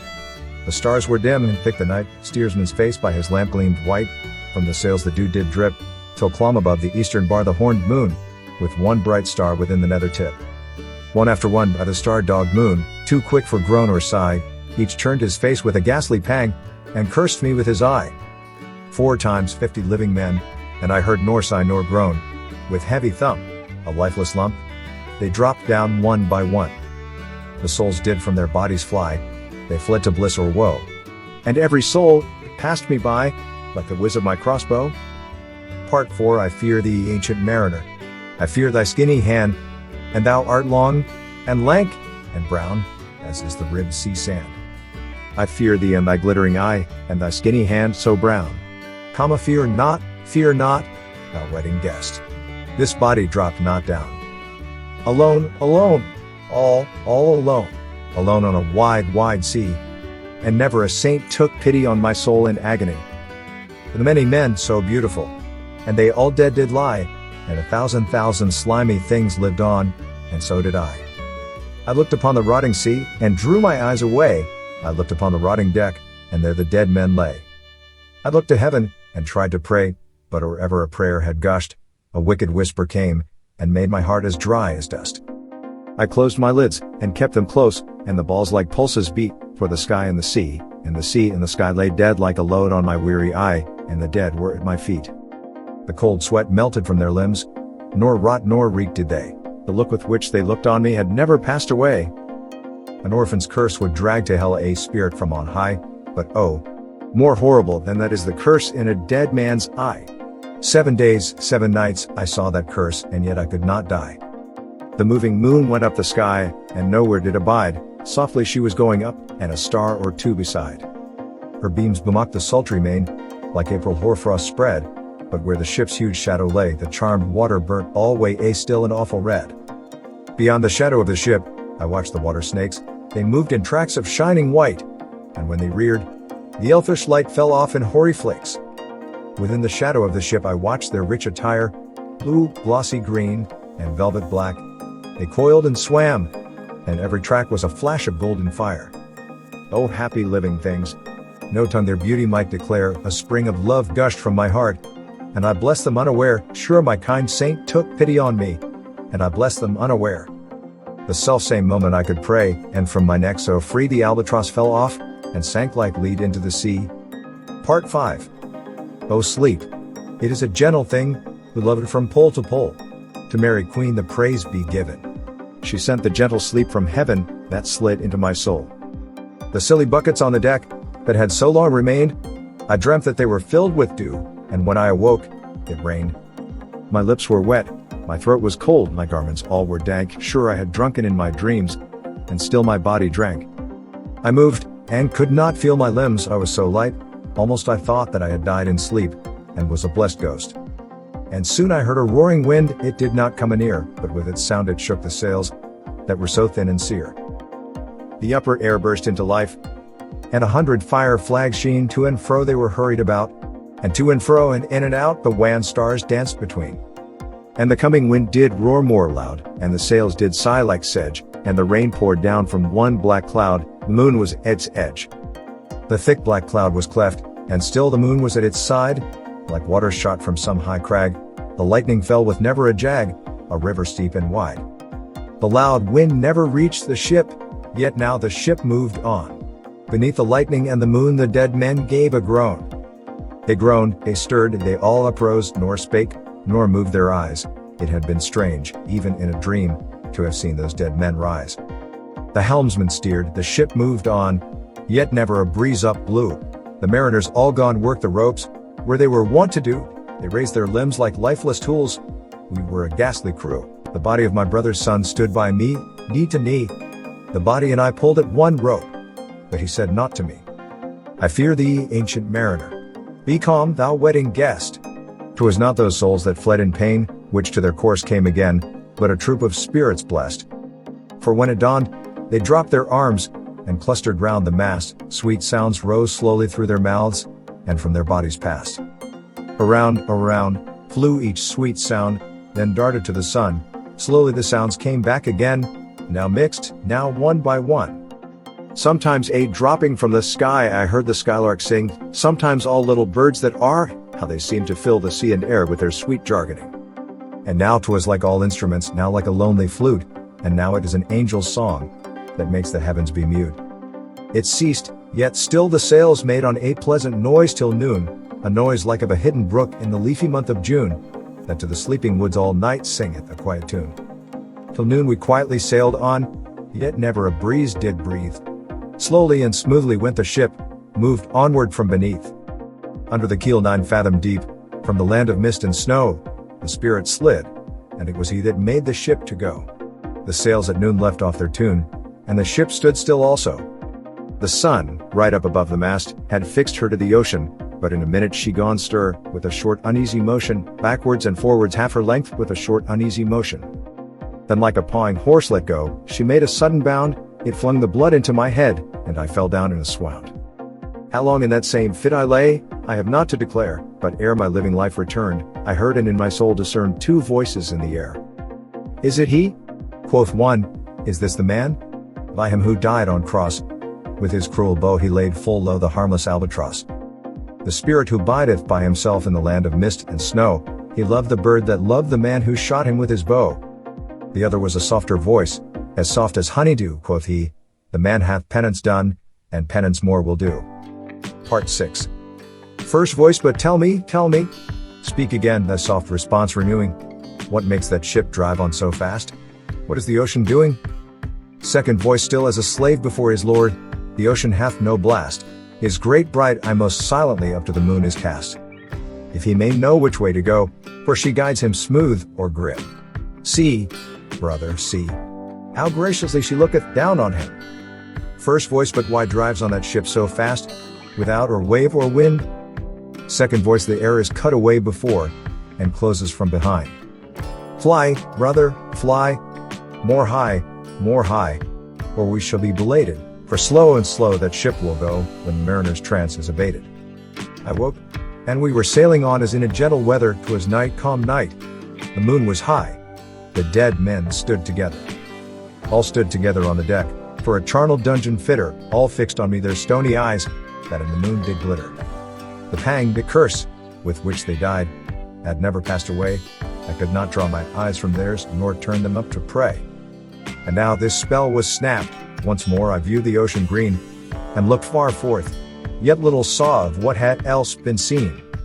Like one, that on a lonesome road doth walk in fear and dread, and having once turned round walks on, and turns no more his head, because he knows, a frightful fiend doth close behind him tread. But soon there breathed a wind on me, nor sound nor motion made, its path was not upon the sea, in ripple or in shade. It raised my hair, it fanned my cheek like a meadow gale of spring, it mingled strangely with my fears, yet it felt like a welcoming. Swiftly, swiftly flew the ship, yet she sailed softly too, sweetly, sweetly blew the breeze, on me alone it blew. Oh, dream of joy! Is this indeed the lighthouse top I see? Is this the hill? Is this the kirk? Is this mine own country? We drifted o'er the harbor bar, and I with sobs did pray, oh let me be awake, my God, or let me sleep alway. The harbor bay was clear as glass, so smoothly it was strewn. And on the bay the moonlight lay, and the shadow of the moon. The rock shone bright, the kirk no less, that stands above the rock, the moonlight steeped in silentness the steady weathercock. And the bay was white with silent light, till rising from the same full many shapes that shadows were, in crimson colors came. A little distance from the prow those crimson shadows were, I turned my eyes upon the deck, oh Christ! What saw I there? Each corse lay flat, lifeless and flat, and, by the holy rood, a man all light, a seraph man, on every course there stood. This seraph band each waved his hand, it was a heavenly sight. They stood as signals to the land, each one a lovely light.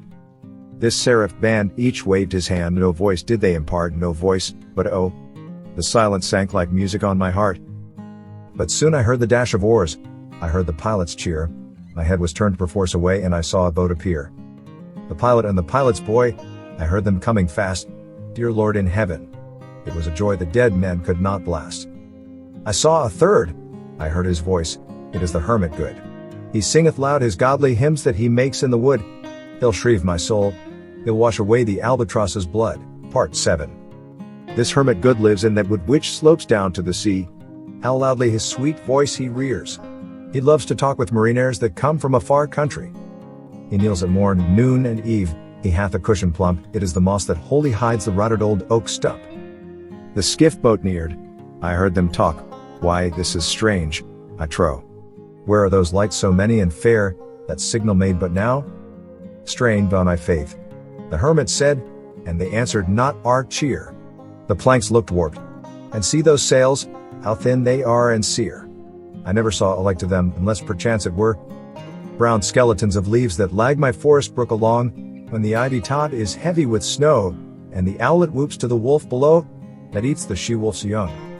Dear Lord, it hath a fiendish look, the pilot made reply, I am afeard, push on, said the hermit cheerily. The boat came closer to the ship, but I nor spake nor stirred. The boat came close beneath the ship, and straight a sound was heard. Under the water it rumbled on, still louder and more dread, it reached the ship, it split the bay, the ship went down like lead. Stunned by that loud and dreadful sound, which sky and ocean smote, like one that hath been 7 days drowned my body lay afloat, but swift as dreams, myself I found within the pilot's boat. Upon the whirl, where sank the ship, the boat spun round and round, and all was still, save that the hill was telling of the sound. I moved my lips, the pilot shrieked and fell down in a fit, the holy hermit raised his eyes, and prayed where he did sit. I took the oars, the pilot's boy, who now doth crazy go, laughed loud and long, and all the while his eyes went to and fro. Ah! Ah! Quoth he, full plain I see, the devil knows how to row. And now, all in my own country, I stood on the firm land. The hermit stepped forth from the boat, and scarcely he could stand. Oh shrieve me, holy man. The hermit crossed his brow. Say quick, quoth he, I bid thee say, what manner of man art thou? Forthwith this frame of mine was wrenched with a woeful agony, which forced me to begin my tale, and then it left me free. Since then, at an uncertain hour, that agony returns, and till my ghastly tale is told, this heart within me burns. I pass like night, from land to land, I have strange power of speech. That moment that his face I see, I know the man that must hear me, to him my tale I teach. What loud uproar bursts from that door! The wedding guests are there, but in the garden bower the bride and bridesmaids singing are, and hark the little vesper bell, which biddeth me to prayer. O wedding guest! This soul hath been alone on a wide, wide sea, so lonely 'twas, that God himself scarce seemed there to be. Oh sweeter than the marriage feast, 'tis sweeter far to me, to walk together to the kirk with a goodly company. To walk together to the kirk, and all together pray, while each to his great Father bends, old men, and babes, and loving friends and youths and maidens gay. Farewell, farewell. But this I tell to thee, thou wedding guest. He prayeth well, who loveth well both man and bird and beast. He prayeth best, who loveth best all things both great and small, for the dear God who loveth us, he made and loveth all. The mariner whose eye is bright, whose beard with age is hoar is gone, and now the wedding guest turned from the bridegroom's door. He went like one that hath been stunned, and is of sense forlorn, a sadder and a wiser man, he rose the more and more. If you liked our selection, and want to develop your intellectual skills, or just to relax, please subscribe to our channel. youtube.com/AI-readers. And follow us. To listen quality poems written by the most famous poets of English literature and read by the most advanced artificial intelligence software. Thank you. Number 14. I Wandered Lonely as a Cloud. By William Wordsworth.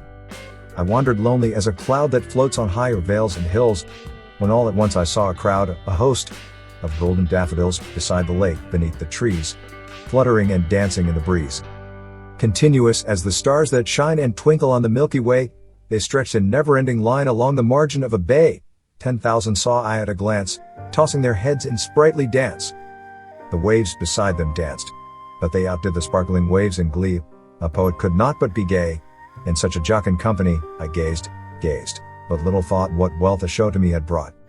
For oft, when on my couch I lie in vacant or in pensive mood, they flash upon that inward eye which is the bliss of solitude, and then my heart with pleasure fills, and dances with the daffodils. Number 13. The Love Song of J. Alfred Prufrock. By T.S. Eliot. S'io credesse che mia risposta fosse a persona che mai tornasse al mondo, questa fiamma staria senza più scosse. Ma perciò che giammai di questo fondo non torno vivo alcun, si odo il vero. Senza tema d'infamia ti rispondo. Let us go then, you and I, when the evening is spread out against the sky like a patient etherized upon a table. Let's go, through certain half-deserted streets, the muttering retreats of restless nights in one-night cheap hotels and sawdust restaurants with oyster shells, streets that follow like a tedious argument of insidious intent to lead you to an overwhelming question. Oh, do not ask, what is it? Let us go and make our visit. In the room the women come and go talking of Michelangelo. The yellow fog that rubs its back upon the window panes. The yellow smoke that rubs its muzzle on the window panes, licked its tongue into the corners of the evening, lingered upon the pools that stand in drains, let fall upon its back the soot that falls from chimneys, slipped by the terrace, made a sudden leap, and seeing that it was a soft October night curled once about the house, and fell asleep. And indeed there will be time for the yellow smoke that slides along the street, rubbing its back upon the window panes. There will be time to prepare a face to meet the faces that you meet. There will be time to murder and create, and time for all the works and days of hands that lift and drop a question on your plate.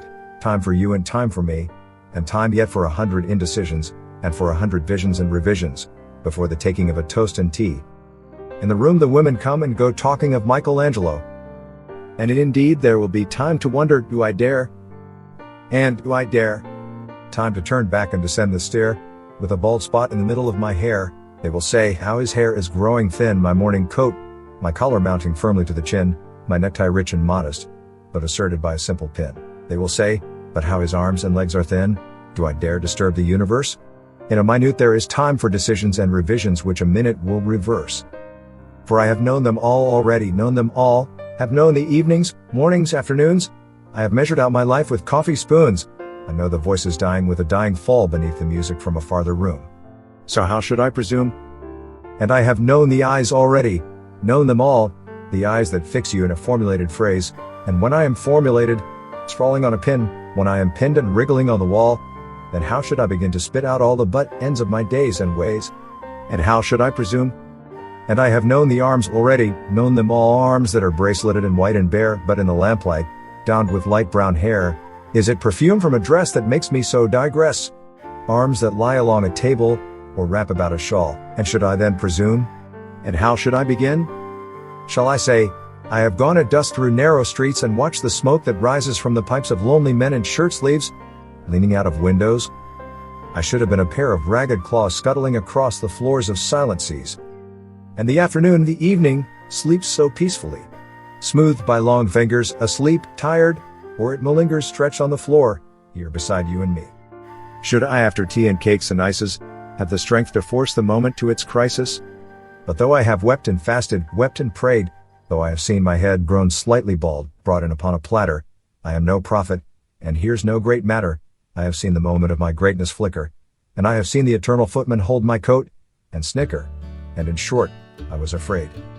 And would it have been worth it, after all, after the cups, the marmalade, the tea, among the porcelain, among some talk of you and me, would it have been worthwhile, to have bitten off the matter with a smile, to have squeezed the universe into a ball, to roll it towards some overwhelming question, to say, I am Lazarus, come from the dead, come back to tell you all, I shall tell you all, if one, settling a pillow by her head should say, that is not what I meant at all, that is not it, at all.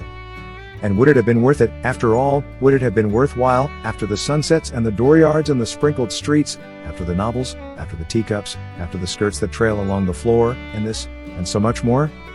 It is impossible to say just what I mean, but as if a magic lantern threw the nerves and patterns on a screen, would it have been worthwhile if one, settling a pillow or throwing off a shawl, and turning toward the window should say, that is not it at all, that is not what I meant, at all. No. I am not Prince Hamlet, nor was meant to be, am an attendant lord, one that will do to swell a progress, or to scene or two, advised the prince, no doubt, an easy tool, deferential, glad to be of use, politic, cautious, and meticulous, full of high sentence, but a bit obtuse, at times indeed, almost ridiculous, almost at times, the fool. I grow old, I shall wear the bottoms of my trousers rolled. Shall I part my hair behind? Do I dare to eat a peach?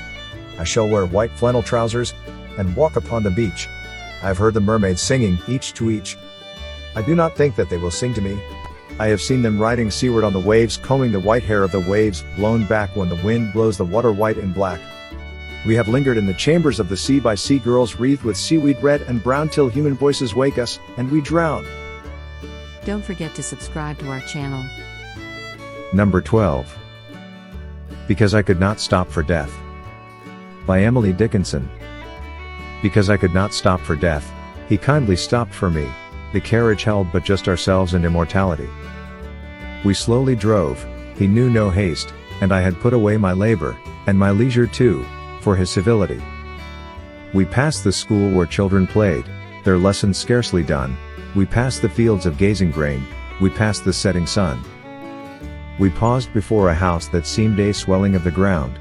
The roof was scarcely visible, the cornice but a mound. Since then tea is centuries, but each feels shorter than the day I first surmised the horses' heads were toward eternity. Number 11. Casey at the Bat. By Ernest Lawrence Thayer. The outlook wasn't brilliant for the Mudville Nine that day. The score stood 4-2 with but one inning more to play. And then when Cooney died at first, and Barrows did the same, a sickly silence fell upon the patrons of the game. A straggling few got up to go in deep despair.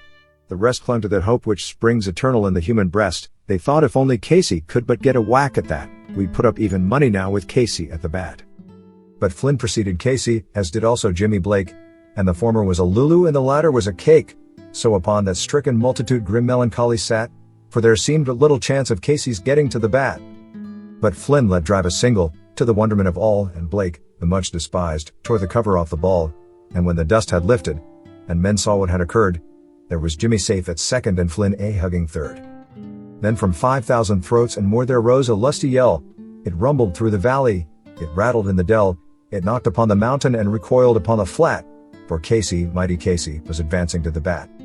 There was ease in Casey's manner as he stepped into his place, there was pride in Casey's bearing and a smile on Casey's face, and when, responding to the cheers, he lightly doffed his hat, no stranger in the crowd could doubt 'twas Casey at the bat. 10,000 eyes were on him as he rubbed his hands with dirt. 5,000 tongues applauded when he wiped them on his shirt. Then while the writhing pitcher ground the ball into his hip, defiance gleamed in Casey's eye, a sneer curled Casey's lip. And now the leather-covered sphere came hurtling through the air, and Casey stood watching it in haughty grandeur there. Close by the sturdy batsman the ball unheeded sped. That ain't my style, said Casey. Strike one, the umpire said. From the benches, black with people, there went up a muffled roar, like the beating of the storm waves on a stern and distant shore. Kill him! Kill the umpire! Shouted someone on the stand, and it's likely they'd have killed him had not Casey raised his hand. With a smile of Christian charity great Casey's visage shone, he stilled the rising tumult, he bade the game go on, he signaled to the pitcher, and once more the spheroid flew, but Casey still ignored it, and the umpire said, strike two. Fraud! Cried the maddened thousands, and echo answered fraud, but one scornful look from Casey and the audience was awed. They saw his face grow stern and cold, they saw his muscles strain, and they knew that Casey wouldn't let that ball go by again. The sneer is gone from Casey's lip, his teeth are clenched in hate, he pounds with cruel violence his bat upon the plate. And now the pitcher holds the ball, and now he lets it go, and now the air is shattered by the force of Casey's blow. Oh, somewhere in this favored land the sun is shining bright, the band is playing somewhere, and somewhere hearts are light, and somewhere men are laughing, and somewhere children shout, but there is no joy in Mudville, mighty Casey has struck out. Don't forget to subscribe to our channel. Number 10. No Man is an Island. By John Donne. No man is an island, entire of itself, every man is a piece of the continent, a part of the main. If a clod be washed away by the sea, Europe is the less. As well as if a promontory were, as well as if a manor of thy friends or of thine own were, any man's death diminishes me, because I am involved in mankind, and therefore never send to know for whom the bell tolls, it tolls for thee. Number 9. Stopping by woods on a snowy evening, by Robert Frost. Whose woods these are I think I know. His house is in the village though, he will not see me stopping here to watch his woods fill up with snow. My little horse must think it queer to stop without a farmhouse near between the woods and frozen lake the darkest evening of the year. He gives his harness bells a shake to ask if there is some mistake. The only other sounds the sweep of easy wind and downy flake. The woods are lovely, dark and deep, but I have promises to keep, and miles to go before I sleep, and miles to go before I sleep. Number 8. O Captain, my Captain, by Walt Whitman. O Captain, my Captain, our fearful trip is done, the ship has weathered every rack.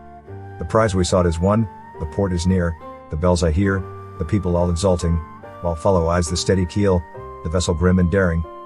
But oh heart, heart, heart, oh the bleeding drops of red, where on the deck my captain lies, fallen cold and dead.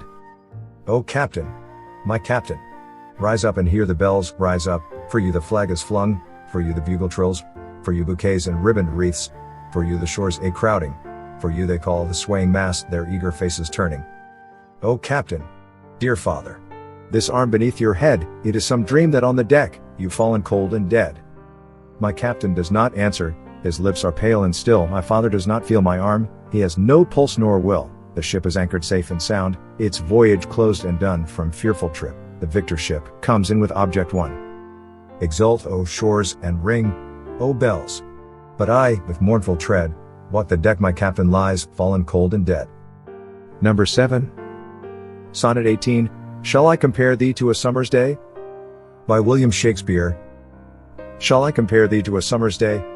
Thou art more lovely and more temperate, rough winds do shake the darling buds of May, and summer's lease hath all too short a date, sometime too hot the eye of heaven shines, and often is his gold complexion dimmed, and every fair from fair sometime declines, by chance, or nature's changing course, untrimmed, but thy eternal summer shall not fade, nor lose possession of that fair thou owest, nor shall death brag thou wanderest in his shade, when in eternal lines to time thou growest, so long as men can breathe, or eyes can see, so long lives this, and this gives life to thee.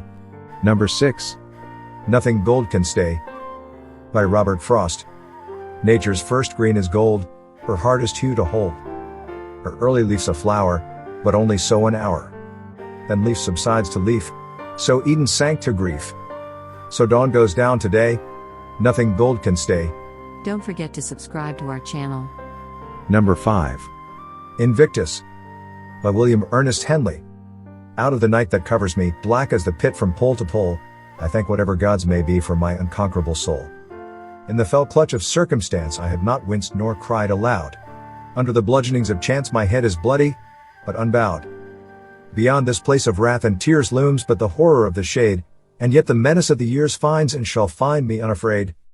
It matters not how strait the gate, how charged with punishments the scroll, I am the master of my fate, I am the captain of my soul. If you liked our selection and want to develop your intellectual skills, or just to relax, please subscribe to our channel. youtube.com/AI Readers. And follow us. To listen quality poems written by the most famous poets of English literature and read by the most advanced artificial intelligence software. Thank you. Number 4. Annabel Lee, by Edgar Allan Poe. It was many and many a year ago, in a kingdom by the sea, that a maiden there lived whom you may know by the name of Annabel Lee, and this maiden she lived with no other thought than to love and be loved by me. I was a child and she was a child, in this kingdom by the sea, but we loved with a love that was more than love, I and my Annabel Lee, with a love that the winged seraphs of heaven coveted her and me. And this was the reason that, long ago, in this kingdom by the sea, a wind blew out of a cloud, chilling my beautiful Annabel Lee, so that her highborn kinsmen came and bore her away from me, to shut her up in a sepulchre in this kingdom by the sea. The angels not half so happy in heaven, when envying her and me, yes, that was the reason, as all men know, in this kingdom by the sea, that the wind came out of the cloud by night chilling and killing my Annabel Lee. But our love it was stronger by far than the love of those who were older than we, of many far wiser than we, and neither the angels in heaven above nor the demons down under the sea can ever dissever my soul from the soul of the beautiful Annabel Lee. For the moon never beams, without bringing me dreams of the beautiful Annabel Lee, and the stars never rise, but I feel the bright eyes of the beautiful Annabel Lee, and so, all the night tide, I lie down by the side of my darling, my life and my bride, in her sepulchre there by the sea, in her tomb by the sounding sea. Don't forget to subscribe to our channel. Number 3. The Road Not Taken. By Robert Frost. Two roads diverged in a yellow wood, and sorry I could not travel both, and be one traveler. Long I stood and looked down one as far as I could to where it bent in the undergrowth. Then took the other, as just as fair, and having perhaps the better claim, because it was grassy and wanted wear, though as for that the passing there had worn them really about the same. And both that morning equally lay in leaves, no step had trodden black. Oh, I kept the first for another day. Yet knowing how way leads on to way, I doubted if I should ever come back. I shall be telling this with a sigh somewhere ages and ages hence. Two roads diverged in a wood, and I took the one less traveled by, and that has made all the difference. If you liked our selection, and want to develop your intellectual skills, or just to relax, please subscribe to our channel. youtube.com/AI-readers. And follow us. To listen quality poems written by the most famous poets of English literature and read by the most advanced artificial intelligence software. Thank you. Number 2. Ozymandias. By Percy Bysshe Shelley. I met a traveler from an antique land who said, two vast and trunkless legs of stone stand in the desert. Near them on the sand, half sunk, a shattered visage lies, whose frown and wrinkled lip and sneer of cold command tell that its sculptor well those passions read which yet survive. Stamped on these lifeless things, the hand that mocked them and the heart that fed, and on the pedestal these words appear, my name is Ozymandias. King of kings, look on my works, ye mighty, and despair. Nothing beside remains. Round the decay of that colossal wreck, boundless and bare, the lone and level sands stretch far away. Don't forget to subscribe to our channel. Number 1. The Raven. By Edgar Allan Poe. Once upon a midnight dreary, while I pondered, weak and weary, over many a quaint and curious volume of forgotten lore, while I nodded nearly napping, suddenly there came a tapping, as of some one gently rapping at my chamber door. "'Tis some visitor," I muttered, "tapping at my chamber door, only this, and nothing more." Ah, distinctly I remember, it was in the bleak December, and each separate dying ember wrought its ghost upon the floor. Eagerly I wished the morrow, vainly I had sought to borrow from my book surcease of sorrow for the lost Lenore, for the rare and radiant maiden whom the angels name Lenore, nameless here for evermore. And the silken, sad, uncertain rustling of each purple curtain thrilled me, filled me with fantastic terrors, never felt before, so that now, to still the beating of my heart, I stood repeating, "'Tis some visitor entreating entrance at my chamber door, some late visitor entreating entrance at my chamber door. This it is, and nothing more." Presently my soul grew stronger, hesitating then no longer. "Sir," said I, "or madam, truly your forgiveness I implore, but the fact is I was napping, and so gently you came rapping, and so faintly you came tapping at my chamber door, that I scarce was sure I heard you. Here I opened wide the door, darkness there, and nothing more. Deep into that darkness peering, long I stood there wondering, fearing, doubting, dreaming dreams no mortals ever dared to dream before. But the silence was unbroken, and the stillness gave no token, and the only word there spoken was the whispered word, Lenore. This I whispered, and an echo murmured back the word, Lenore. Merely this, and nothing more. Back into the chamber turning, all my soul within me burning, soon again I heard a tapping, something louder than before. "Surely," said I, "surely, that is something at my window lattice. Let me see then, what thereat is, and this mystery explore. Let my heart be still a moment, and this mystery explore. 'Tis the wind, and nothing more."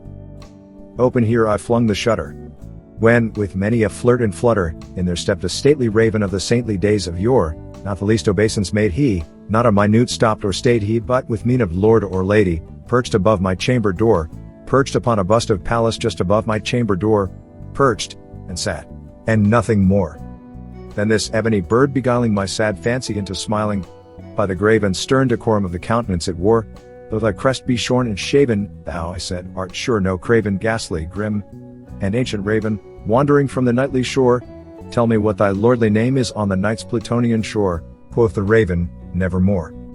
Much I marveled this ungainly fowl to hear discourse so plainly, though its answer little meaning, little relevancy bore, for we cannot help agreeing that no living human being ever yet was blessed with seeing bird above his chamber door, bird or beast upon the sculptured bust above his chamber door, with such name as nevermore. But the raven, sitting lonely on that placid bus, spoke only that one word, as if his soul in that one word he did outpour. Nothing farther than he uttered, not a feather than he fluttered, till I scarcely more than muttered, other friends have flown before, on the morrow he will leave me, as my hopes have flown before. Then the bird said, nevermore. Startled at the stillness broken by reply so aptly spoken, doubtless, said I, what it utters is its only stock and store, caught from some unhappy master whom unmerciful disaster followed fast and followed faster till his songs one burden bore, till the dirges of his hope that melancholy burden bore of never, nevermore. But the raven still beguiling all my sad soul into smiling, straight I willed a cushioned seat in front of bird, and bust, and door, then, upon the velvet sinking, I betook myself to linking fancy unto fancy, thinking what this ominous bird of yore, what this grim, ungainly, ghastly, gaunt, an ominous bird of yore meant in croaking nevermore. This I sat engaged in guessing, but no syllable expressing to the fowl whose fiery eyes now burned into my bosom's core. This and more I sat divining, with my head at ease reclining on the cushion's velvet lining that the lamplight gloated o'er, but whose velvet violet lining, with the lamplight gloating o'er she shall press. Ah, nevermore. Then, methought, the air grew denser, perfumed from an unseen censer swung by seraphim, whose footfalls tinkled on the tufted floor. Wretch, I cried, thy God hath lent thee, by these angels he hath sent thee respite and nepenthe from thy memories of Lenore. Quaff, oh quaff this kind nepenthe, and forget this lost Lenore. Quoth the raven, nevermore. Prophet, said I, thing of evil, prophet still, if bird or devil, whether tempter sent, or whether tempest tossed thee here ashore desolate, yet all undaunted, on this desert land enchanted, on this home by horror haunted, tell me truly, I implore, is there balm in Gilead? Tell me, I implore. Quoth the raven, nevermore.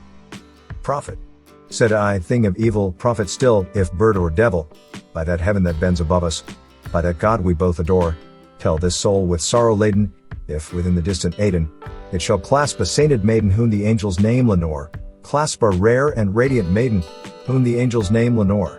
Quoth the raven, nevermore. Be that word our sign of parting, bird or fiend, I shrieked, upstarting, get thee back into the tempest and the night's Plutonian shore. Leave no black plume as a token of that lie thy soul hath spoken. Leave my loneliness unbroken, quit the bust above my door. Take that beat from out my heart, and take that form from off my door. Quoth the raven, nevermore. And the raven never flitting, still is sitting on the pallid bust of Pallas just above my chamber door, and his eyes have all the seeming of a demon's that is dreaming, and the lamplight o'er him streaming throws his shadow on the floor, and my soul from out that shadow, that lies floating on the floor, shall be lifted nevermore. If you liked our selection, and want to develop your intellectual skills, or just to relax, please subscribe to our channel, youtube.com/AIReaders, and follow us to listen quality poems written by the most famous poets of English literature and read by the most advanced artificial intelligence software. Thank you.